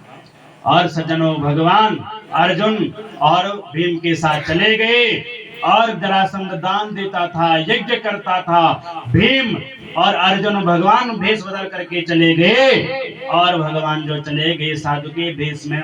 जरासंध ने देखा, हमारे घर में सुंदर से ब्राह्मण लोग आ रखे हैं, अरे ब्राह्मण देवता, आप बताओ आपको क्या चाहिए। और सज्जनों, जैसे ही ब्राह्मण देवताओं ने सुना जो भेष बदल करके जा रखे थे, जैसे ही भगवान हंसे, इधर जो है अब जरासंध ने समझ गए ये तो भगवान है। और भगवान ने कहा, अगर आप देना ही चाहते हो तो सुनो, युद्धम नो देहि राजेन्द्रो द्वंद्वसु यदि मन्यसे युधार्थिनो वयं प्राप्तं राजन्यानानकांक्षिणः। हे राजन, हे जरासंध, यदि तुम देना ही चाहते हो हमें, हम में से किसी एक से युद्ध करो। जरासंध ने जैसे ही सुना, जरासंध कहने लगा, अरे अयम तो वसातुल्यो नास्ति सत्यो न मे समम अर्जुनो नो भवेत् योद्धा भीमस्तुल्य बलो मम। आप तो दुबले पतले हैं और ये अर्जुन भी योद्धा नहीं है, लेकिन हाँ भीमस्तु बलम मम, ये भीम जो है मोटा हट्टा कट्टा है, मैं इससे युद्ध करूंगा। और सज्जनों, भीम और जरासंध का युद्ध हो रहा है और युद्ध इतना बड़ा भीषण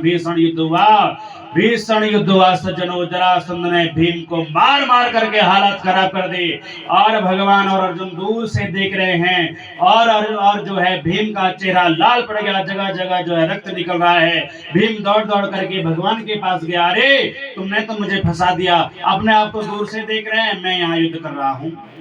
और सज्जनों, रात्रि का समय व्यतीत हुआ। भगवान ने कहा, अरे भीम, तुम एक काम करना, जब कल युद्ध होगा तो उस युद्ध में मेरी तरफ देखना, और मैं जैसा करूंगा वैसा ही तुम करना। और अगर तुम ऐसा ही करोगे जरासंध का जरूर वध होगा। और सज्जनों, दूसरे दिन युद्ध हुआ। भगवान अर्जुन के समेत भीम के समेत चले गए रण क्षेत्र में। भगवान और अर्जुन दूर से देख रहे हैं भीम और जरासंध का युद्ध हो रहा है। उसी समय युद्ध के दौरान भीम ने भगवान की तरफ देखा और भगवान ने एक छोटा सा तिनका लिया। तिनके के दो भाग किए और एक भाग फेंक दिया इधर और एक भाग फेंक दिया उधर। ऐसे ही जैसे भगवान ने किया ऐसे ही जो है भीम ने किया। जरासंध के दोनों पैरों को पकड़ा, ऐसे जोर से चिरा, एक किधर फेंक दिया एक किधर फेंक दिया। लेकिन सज्जनों, वो दोनों तो टुकड़े आपस में जुड़ गए। इतना जैसे जुड़ा, सुखदेव जी राजर्षि परीक्षित को कथा सुनाई रहे थे तो सुखदेव जी के द्वारा राजर्षि परीक्षित ने प्रश्न पूछ लिया, गुरुदेव ये जरासंध कौन था? और ये जरासंध का वध जब भीम ने किया उसके दो टुकड़े कर दिए, एक टुकड़ा इधर फेंक दिया एक उधर फेंक दिया, फिर भी इसका जो है शरीर जुड़ गया, ऐसे कैसे? सुखदेव जी कहते हैं, राजन एक बार की बात है, एक मगध नरेश एक राजा था। नाम क्या था? वृत्रथ। इसकी सुंदर सी दो पत्नियां थी लेकिन पुत्र कोई नहीं था। और एक दिन, हे राजन, ये भृत नाम का राजा एक दिन चला गया वन में और चंड कौशिक महामुनि मिले, चरणों में वंदन किया, गुरुजी प्रणाम करता हूँ, आपके आशीर्वाद से सब मुझे जो है परिपूर्ण है, लेकिन मेरी कोई संतान नहीं है, मैं चाहता हूँ मेरी कोई संतान हो। गुरुजी चंड कौशिक जी को दया आ गई और गुरुजी ने सुंदर सा एक फल निकाला। बोला, अरे भृतरथ सुनो, ये फल तुम अपनी पत्नी को खिला देना, सुंदर से तुम्हें पुत्र की प्राप्ति होगी। और सज्जनों, ये भृतरथ एक ही फल लेकर के आया, लेकिन पत्नी हो गई कितनी? दो। अब दोनों पत्नियों से बड़ा प्रेम करता ये भृतरथ, अब एक ही पत्नी को कैसे देता? इसने क्या किया, वो फल को काटा, दो भाग कर दिए फल के।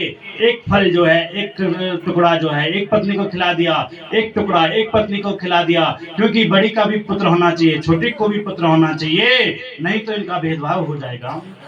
और सज्जनों, समय व्यतीत हुआ, दोनों रानियों के गर्भ से दोनों जो है पुत्रों ने जन्म लिया, लेकिन कैसा पुत्र? आधा आधा पुत्र, क्योंकि आधा आधा फल खाया था, और पुत्र भी क्या हो गया?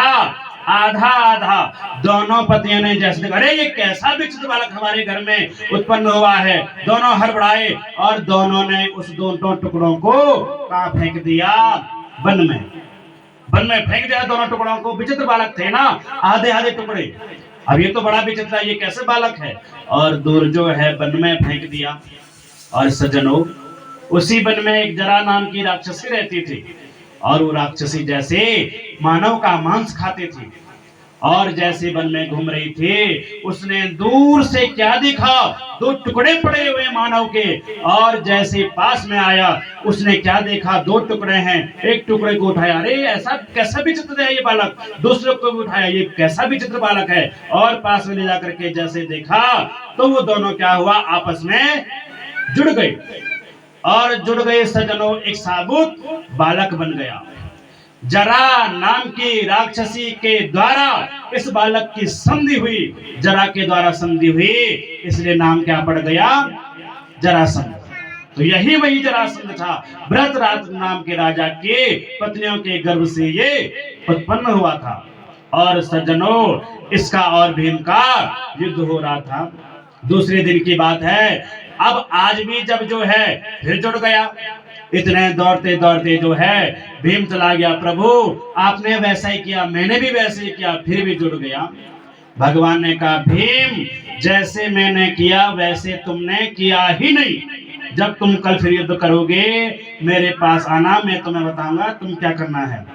और सज्जनों, क्या हुआ? दूसरे दिन युद्ध हुआ, भगवान ने एक तिनका लिया, तिनके को चीरा, वैसे ही भीम ने भी जरासंध को चीरा, एक टुकड़ा इधर वाला इधर फेंक दिया, इधर वाला इधर फेंक दिया, और जैसे दोनों टुकड़े अलग अलग दिशा में पड़ गए, वो फिर उसके बाद जुड़े नहीं। इसी प्रकार सज्जनों, भीम ने जरासंध का भी वध किया।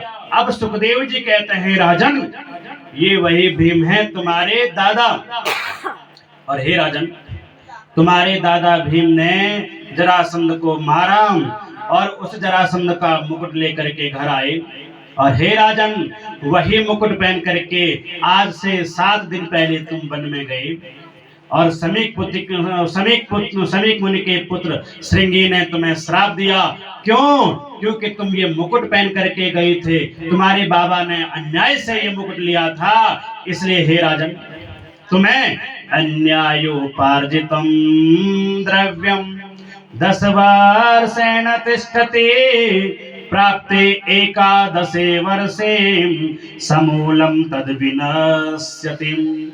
इसलिए हे राजन, तुमने ये मुकुट धारण किया, इसमें कलयुग घुस गया और समीक मुनि के पुत्र श्रृंगी ने तुम्हें 7 दिन में मरने का श्राप दिया। और इस प्रकार से सुखदेव जी कहते हैं राजन, इसी प्रकार से तुम्हारे बाबा भीम ने जरासंध का उद्धार किया। और हे राजन सुनो, इसी प्रकार से कृष्णा से सखा कश्चित ब्राह्मणो ब्रह्मवित्तमाम विरक्त इंद्रियार्थेषु प्रशांतात्मा जितेंद्रिया। कृष्णस्यासी सखा कश्चित, भगवान कृष्ण के बचपन के मित्र क्या नाम है? सुदामा। और सुदामा की सुंदर पत्नी है, नाम क्या है? सुशीला। और सज्जनों, सुदामा जी हर समय भगवान कृष्ण का नाम जपते रहते और तपस्या में लीन रहते, संध्या करते, भजन करते, लेकिन सुशीला के यहाँ अन्न का एक दाना भी नहीं है। सज्जनों, अचानक सुशीला को ध्यान आया। सुशीला ने कहीं से सुना था कि आजकल जो है द्वारिका की राजा कौन है? भगवान श्री कृष्ण, और वो मेरे पति के मित्र हैं। और सज्जनों, इसलिए पत्नी को क्या कहा गया है? धर्म पत्नी, जो पति को धर्म के मार्ग में लेके जाए। नाम क्या पड़ गया? धर्म पत्नी। और सुशीला चली गई आज जो है अपने पति सुदामा के पास, और सुदामा से कहा, स्वामी सुनो, कि ननो ब्रह्मण भगवतः सखा साक्षात् श्रियपति ब्रह्मण्यश्च शरण्यश्च भगवान स्वत्वदर्शभात्। हे स्वामी, तुम्हें याद है तुम्हारे बचपन के मित्र कृष्ण हैं, वो अभी वर्तमान में द्वारिका के राजा हैं। और सुनो, तुम वहां चले जाओ। और सुशीला ने कहा, तमुपैहि महाभागम साधुनां च परायणं दास्यस्ते द्रविणं भूरि सीदते ते कुटुम्बिना। हे स्वामी, यदि तुम वहां जाओगे, और वो तो द्वारिकाधीश हैं, बहुत बड़े बड़े उनके पास महल हैं, अनेक प्रकार की उनके पास सेना है, धन धान्य से वो परिपूर्ण हैं। यदि वो जो हैं प्रसन्न हो जाएंगे तो सीदते ते कुटुम्बिना, थोड़ा सा धन दे देंगे हमें। और सज्जनों, अब जो है सुदामा ने कहा, अरे सुशीला, कितना सुंदर तुमने बताया। हाँ, मेरा बचपन का मित्र है कृष्ण, और वो वर्तमान में द्वारिका का राजा है, मैं अपनी कुटिया का राजा। और तुमने बड़ी लालसा बताई, लेकिन हाँ, मैं कुछ मांगने नहीं। अयम ही परमो लाभ उत्तम श्लोक दर्शक। हाँ, मैं दर्शन के लिए जाऊंगा, पर मांगने के लिए नहीं। उसी समय सुशीला ने क्या कहा, अरे स्वामी, तुम जा तो रहे हो, लेकिन किसी के घर खाली नहीं जाना चाहिए। उसी समय सुशीला ने 3-4 घरों से चावल ले लिए, क्योंकि चावल तो घर में थे नहीं। तंडुल लिए, एक पोटली में उनको बांधा। और सुशीला को पता था मेरे पति यदि जाएंगे तो ये खाली बस दर्शन करके वापस आ जाएंगे। कैसे भगवान को ये बताऊं कि मेरे घर में एक अन्न का दाना भी नहीं है। सुशीला ने कहा, स्वामी, तुम ये चावल तंडुल भगवान को देना, और सुनो, उनके पास मेरी एक जो है संदेश दे देना। बोले, क्या संदेश है? उनको कहना, 1 मास 2 पक्ष में 2 एकादशी होई, मेरे घर गोपाल जी नित्य एकादशी होई। हे गोपाल, 1 मास 2 पक्ष में 2 एकादशी हुई। सज्जनों, 1 महीने में 2 पक्ष होते हैं, कृष्ण पक्ष और शुक्ल पक्ष। एक शुक्ल पक्ष की एकादशी और कृष्ण पक्ष की एकादशी, और उस एकादशी को सज्जनों भोजन नहीं बनता है किसी के घर में। उस दिन जो है व्रत लोग रहते हैं। तो भगवान तो जो है सुशीला कहना चाहती है, हे गोपाल हमारे घर में रोज एकादशी होती है, मतलब हमारे घर में भोजन बनता ही नहीं है। और सुशीला ने सज्जनों वो तंडुल दे दिए भगवान के पास, भगवान सुदामा के पास, और सुदामा सीधे जा रहे हैं द्वारिकापुरी की ओर, और द्वारिकापुरी की ओर चले गए। और जैसे ही सुदामा द्वारिका नगरी के द्वार पर पहुंचे, द्वार पर रुका, और द्वार पर रुका, रे कहाँ जा रहे हो सज्जनों? सुदामा ने कहा, रे द्वारिकाधीश मेरा मित्र है, तुम मेरा संदेशा उनको दे दो। एक सैनिक गया सज्जनों अंदर द्वारिकाधीश के पास, द्वारिकाधीश के पास सज्जनों सैनिक ने कहा, द्वारपाल ने कहा, किसीस पगा न झगा तन पे, प्रभु जान को आयु बसो के ही ग्राम, कि धोती फटी सुलटी दुपटी, अर पायो उषा नहीं को नहीं साम, कि द्वार खड़ो द्विज दूर बल एक, रयो नहीं सो बदुसा अभिसाम, कि पूछत दीन दयाल को नाम, बतावत आपन नाम सुदाम। हे प्रभु, द्वार में एक बिल्कुल नितांत ब्राह्मण खड़ा है, उसकी चोटी है, जनेऊ है, विद्वान ब्राह्मण प्रतीत होता है, और केवल एक धोती पहनी है, खड़ाऊ उसके पैर में नहीं है। और हमने जब उसको पूछा, उसने अपना नाम सुदामा बताया और कहा, भगवान श्री कृष्ण द्वारिकाधीश मेरे बचपन के मित्र हैं। जैसे ही भगवान ने सुना कौन सुदामा आया है, और सज्जनों भगवान सीधे अपने पलंग से उठे और सीधे गले लग गए सुदामा के। सुदामा को अंदर द्वारिकाधीश लेकर के आए, अपने सिंहासन पर बिठाया और स्वयं चरणों में बैठ गए। अरे द्वारिकाधीश ने जैसे सुदामा की दशा देखी, कि देखी सुदामा की दीन दशा, करुणा करके करुणा निधि रोय, कि पानी परात को हाथ छुयो नहीं, नैनन के जल सौ पग धोय। एक परात लिया था और जग लिया था पानी का जल, लेकिन क्या हुआ, आंखों से अश्रु बिंदु बह रही है, उसी से सुदामा के चरणों को धोया। जैसे ही सुदामा ने देखा, रे ये प्रभु, ये कृष्ण, ये तुम क्या कर रहे हो? और सज्जनों भगवान ने प्रणाम किया, बोले सुदामा तुम ब्राह्मण हो, विप्र देवता हो, और सुनो आज मैं जो भी हो ना, तुम्ही ब्राह्मणों की कृपा से हूं। कि विप्र प्रसादा धरणी धरो हम, विप्र प्रसादा कमलावरो हम, विप्र प्रसादात अजिता जितो हम, विप्र प्रसादात मम कृष्ण नामम। हे सुदामा जी, मैं आज जो भी हूँ, मेरा नाम कृष्ण है, मेरे पास सोने की द्वारिका नगरी है। किसके कारण? आप ही के कारण, आप जैसे विद्वान ब्राह्मणों के कारण। इसी प्रकार से सुंदर से सुदामा जी का स्वागत किया। और जैसे इस सज्जनों द्वारिकाधीश ने कहा, अरे सुदामा जी मेरे लिए भाभी ने कुछ नहीं भेजा?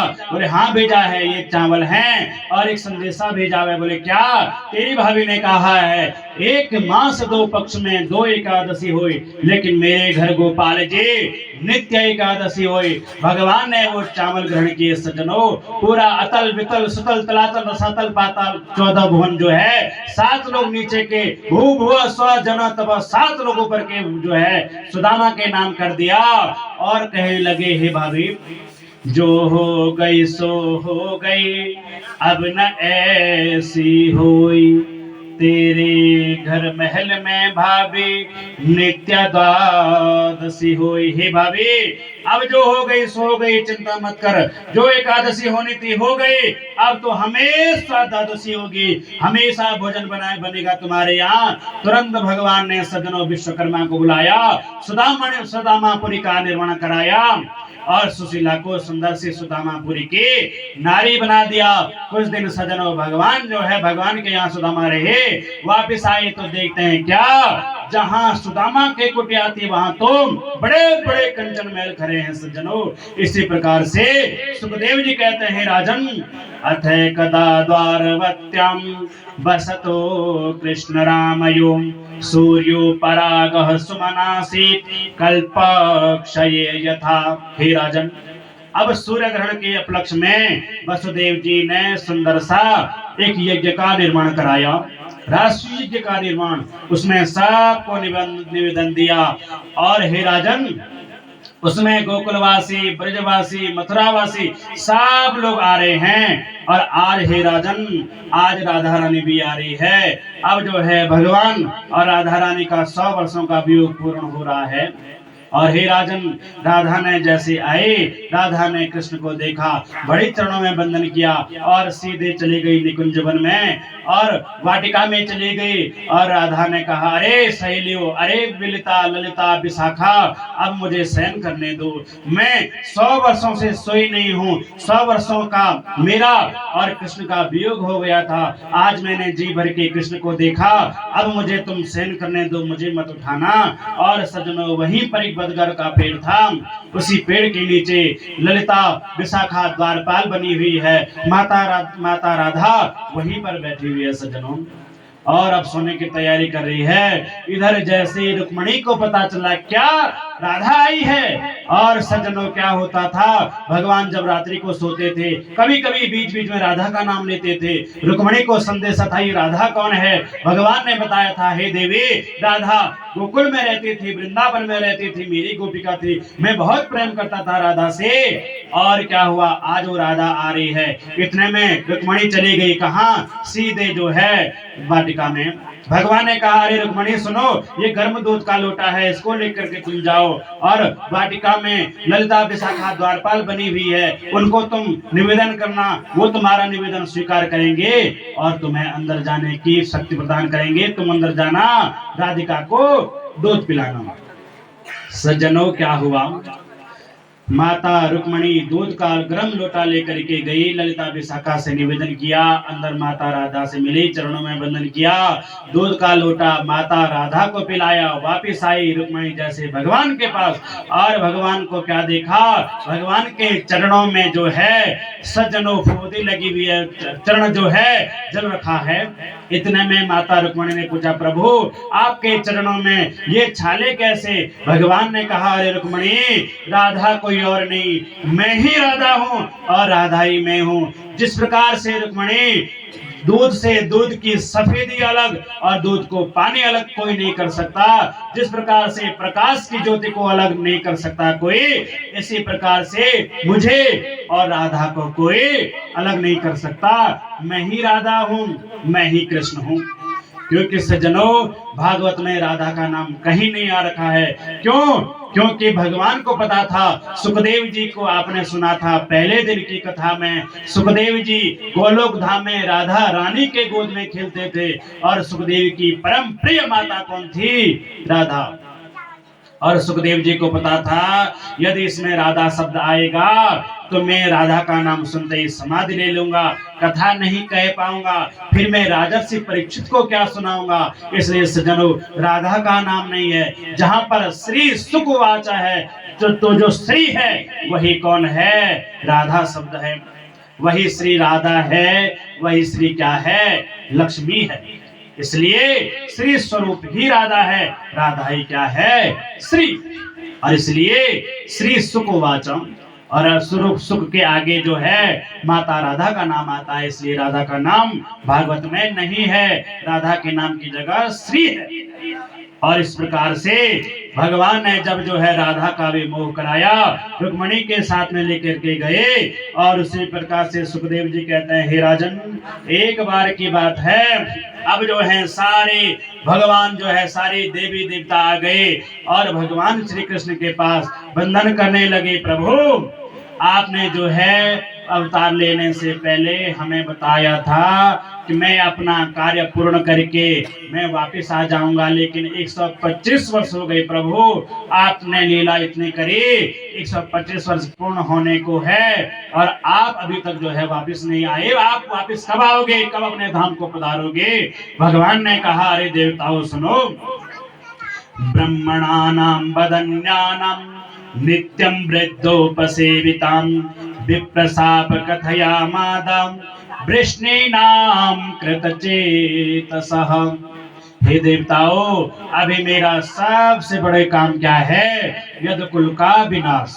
अभी मेरे वंश को विनाश नहीं हुआ, ब्राह्मणों का श्राप लगना बाकी है। मैं समय आएगा, मैं जरूर अपने परम धाम को पहुंचूंगा। और सज्जनों, समय आया, ब्राह्मण पुत्रों ने जो है, एक दिन की बात है, ब्राह्मण पुत्रों जो है, ब्राह्मण लोगों की समाधि लगी हुई थी और भगवान कृष्ण अपने पुत्र पौत्रों को कहते, हे पुत्रों, ब्राह्मणों को हमेशा हमेशा ब्राह्मण का बंधन करना चाहिए, संतों का समागम करना चाहिए, उनसे विद्याध्ययन लेना चाहिए, लेकिन उनका अपमान कभी नहीं करना चाहिए, हे पुत्रों। और सज्जनों, क्या हुआ? कृष्ण के पुत्र थे बड़े उदंडी और बड़े सुंदर थे, और रूप यौवन संपत्ति प्रभुत्तम में विवेकताम एके पपमूर्धायम किम यत्र चतुष्टयम। सज्जनों, व्यक्ति के पतन के कितने कारण हो सकते हैं? बोले 3 कारण। रूप यौवन संपत्ति, जिसके पास ज्यादा रूप हो, ज्यादा रूप होना भी तो ठीक नहीं है, और ज्यादा रूप के कारण सज्जनों, माता सीता अत्यंत सुंदर थी, इसलिए सीता का हरण हुआ। राजा बलि अत्यंत बड़ा दानी था, इसलिए जो है बलि का जो है हरा गया। और सज्जनों, अति रूपेण वै सीता अति गर्वेण रावणम अति दानात् बलि दत्त्वा अति सर्वत्र वर्जयेत्। सज्जनों, अति रूपेण वै सीता, सीता अति स्वरूप थी, उसका स्वरूप बड़ा सुंदर था, इसलिए उसका हरण हुआ। इसलिए पत्नी भी ज्यादा सुंदर नहीं होनी चाहिए, क्योंकि कोई हरण करके ले गया तो। इसलिए अति गर्वेण रावण, रावण को बड़ा गर्व था, अपने ऊपर अहंकारी था, इसलिए ज्यादा अहंकार भी ठीक नहीं। और अति दाने बलि दत्त्वा, राजा बलि अत्यंत दानी था, इसलिए उसका भी जो है उसका हर गया, दान हरण हो गया। और अति भली कन बरसना, ज्यादा बारिश होती है तो ज्यादा अति भी ठीक नहीं है। अति का भली न धूप, ज्यादा धूप होगी तो फिर धूप भी एक सीमित मात्र के। और अति भली न बोलना, ज्यादा बोलोगे तो उसका फिर लोग ज्यादा मान नहीं करते हैं। और अति भली न चुप, ज्यादा चुप रहोगे तो फिर लोग जो है उसको दबाने का प्रयास करते हैं। इसलिए सब जो है मध्यम होना चाहिए। लेकिन भगवान कृष्ण के पुत्र जो है बड़े उदंडी हैं। एक दिन की बात है, सारे जो है यदुकुलवासी, सारे यदुपुत्र जो है चले गए कहाँ? ब्राह्मणों के पास। और सज्जनों, समय आया, सुंदर से संतों का जमावड़ा लगा हुआ था, सभी संत लोग अपने जो है आसन पर विराजमान थे कि विश्वामितो स्थितः कर्णो ध्रुवरांगिरा गिराम कश्यपो वामदेवत्री वसिष्ठो नारदादयः। भृगु, अंगिरा, वशिष्ठ, दक्ष, नारद, कश्यप, वामदेव इत्यादि ऋषि लोग सब बैठे हुए थे और सब भजन कर रहे थे। इतने में क्या हुआ? सारे यदुपुत्र, भगवान के पुत्र जो है, जामवंती का पुत्र क्या नाम था? सांब। और सांब को सभी पुत्रों ने जननी साड़ी पहना दी, और साड़ी पहना करके उसके पेट में खूब सारा कपड़ा लपेट दिया, ऐसा लगने लगा जैसे वो गर्भवती हो। और सज्जनों, सब गर्भवती लेकर के चले गए कहाँ? ब्राह्मणों के पास। और संत ब्राह्मणों ने जैसे देखा, अरे बाल कुमारो, कौन है ये पुत्री, कौन है ये कन्या, कितनी सुंदर कन्या है। और तो सबने कहा, अरे गुरुजी, ये जो है नई नवीली दुल्हन है और ये चाहती है मुझे पुत्र की प्राप्ति हो। गर्भवती है ना, ये चाहती मुझे पुत्र की प्राप्ति हो। और सज्जनों, आप ये गुरुजी ये बताओ, इसके गर्भ से पुत्र होगा या पुत्री? जैसे ये सब सुना संतों ने कहा, जैसे ध्यान लगाया, समझ गए ये कौन है? कृष्ण के पुत्र, जामवंती के पुत्र सांब को जननी साड़ी पहना रखी है, इसके पेड़ में कपड़े ठूसे हैं, हमारी जो है परीक्षा लेने के लिए आ रखे हैं। और संतों ने क्या कहा पृष्टुम विलज्जति साक्षात् एवं प्रलब्धा मुनहम स्तनुकुपिता नृपहम जनयिष्यन्ति वो मंदाम मूसलम कुलनासनम। अरे मूर्खो, कृष्ण के पुत्रो, तुम जामवंती के पुत्र शाम के पेट में जननी साड़ी लगा करके तुम जो है हमारी मजाक उड़ा रहे हो। जाओ, हम श्राप देते हैं, इसके गर्भ से न कोई पुत्र उत्पन्न होगा, न इसके गर्भ से कोई पुत्र उत्पन्न होगा। इसके गर्भ से एक लोहे का ऐसा मूसल उत्पन्न होगा जो तुम्हारे संपूर्ण यदुकुल का विनाश कर देगा। और जैसे ही बच्चों ने सुना, पुत्रों ने सुना, दौड़ करके आए, फटाफट साड़ी को खोला, क्या देखते हैं कपड़ों की जगह एक लोहे का मूसल, लोहे का टुकड़ा। और अपने नाना उग्रसेन के पास गए। नाना ने कहा, देखो कुछ नहीं होता, इसको पीस करके हम लोग फेंक देंगे। और सब जनों सबने लोहे का मूसल को जो है उसको लोहे को मूसल को बारीक पीसा और समुद्र में फेंक दिया। और उससे एर का नामक घास उत्पन्न हुई। सजनों, एक छोटा सा कील उससे उत्पन्न हुआ। उस कील को एक मछली खा गई और वो मछली सज्जनों एक बहेलिये ने पकड़ा। उस बहेलिये ने उसको जो है मछली को कहाँ बेचा?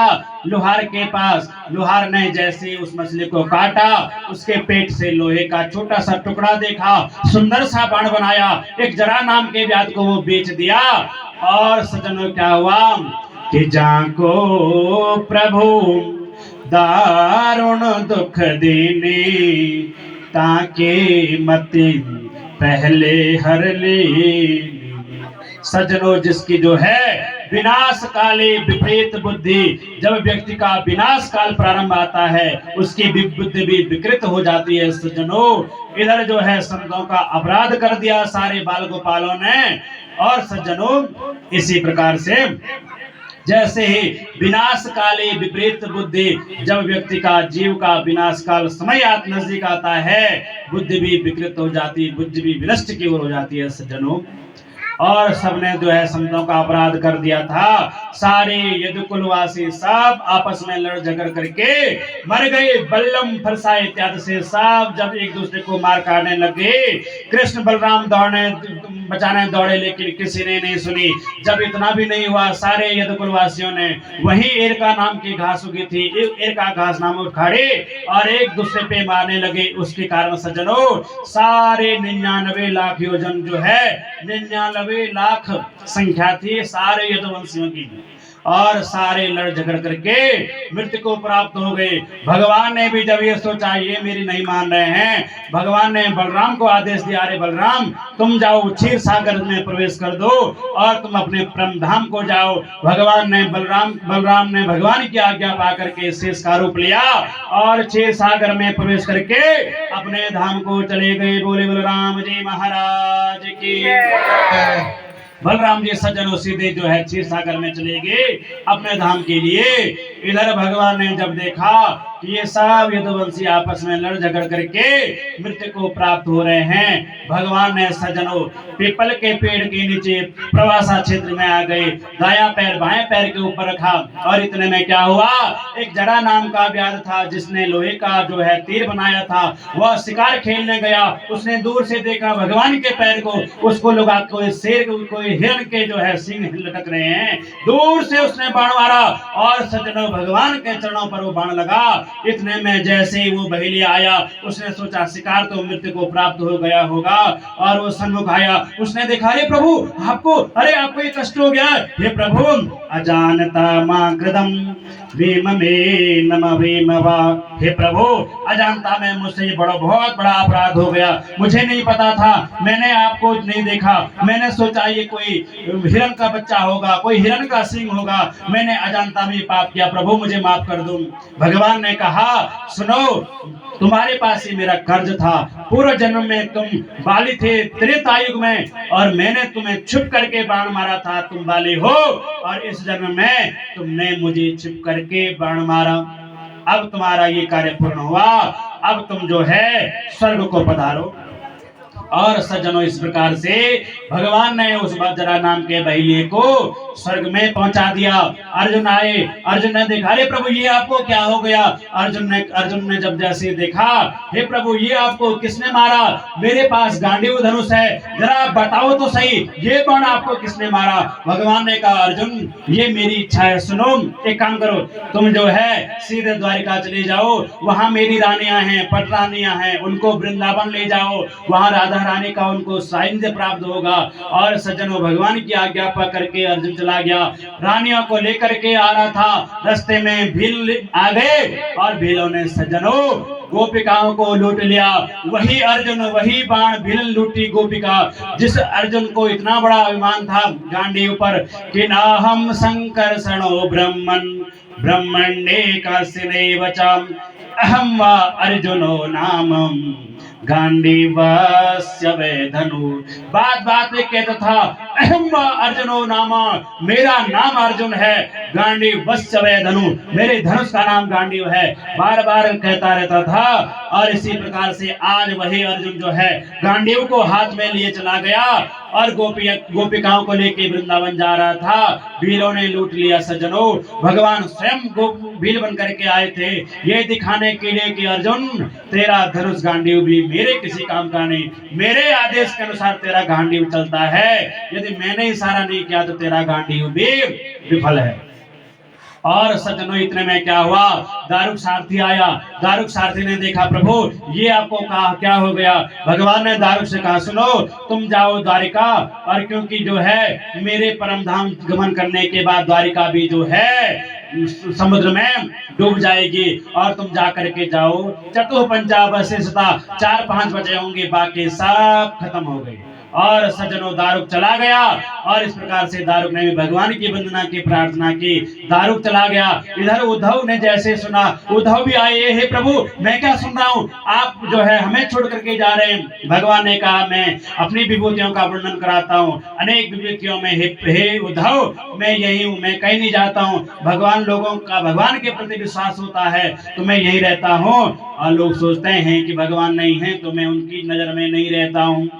अगर लोग सोचते हैं कि भगवान पत्थर की मूर्ति भगवान है तो मैं वहां हूँ, और जो नास्तिक होता है, जो ये सोचता है ये कुछ नहीं है, उसके लिए मैं कुछ नहीं हूँ, और जो ये आस्तिक है उसके लिए मैं साक्षात नर नारायण पत्थर के रूप में मैं ही भगवान हूँ।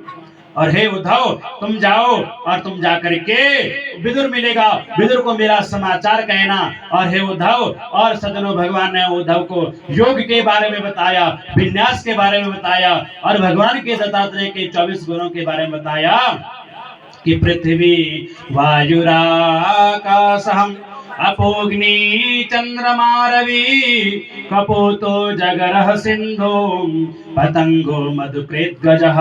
इसी प्रकार से हे उद्धव दत्तात्रेय के 24 गुरु थे, उसका वर्णन मैंने तुम्हें कराया। सज्जनों समय का भाव है, स्वरूप से कथा में प्रवेश कर रहा हूँ, और इसी प्रकार से दत्तात्रेय के 24 गुरुओं का वर्णन कराया। समय आया भगवान के परम धाम गमन करने का समय आया, सारे देवी देवता आकाश में विराजमान हैं, सूरज जी, चंद्र जी, कुबेर जी, इंद्र जी, सब लोग देख रहे हैं टकटकी लगा करके।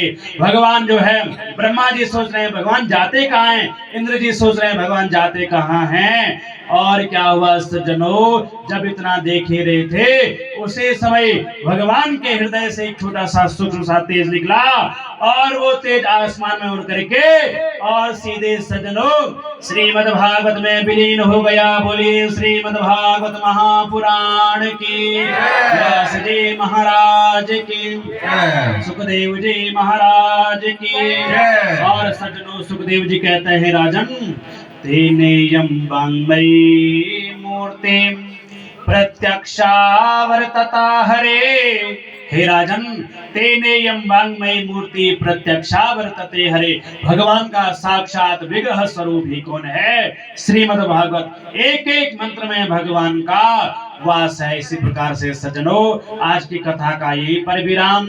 और सज्जनों सभी को जय जय श्री कृष्णा, जय जय श्री राधे। समय ज्यादा हो गया है। सर्वे भवन्तु सुखिनः, सर्वे सन्तु निरामया, सर्वे भद्राणि पश्यन्तु मा कश्चित् दुःखभाग् भवेत्।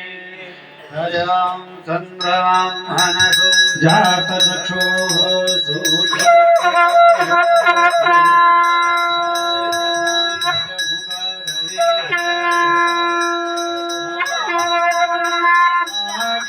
भगवान के आरती पापियों को पाप से हटा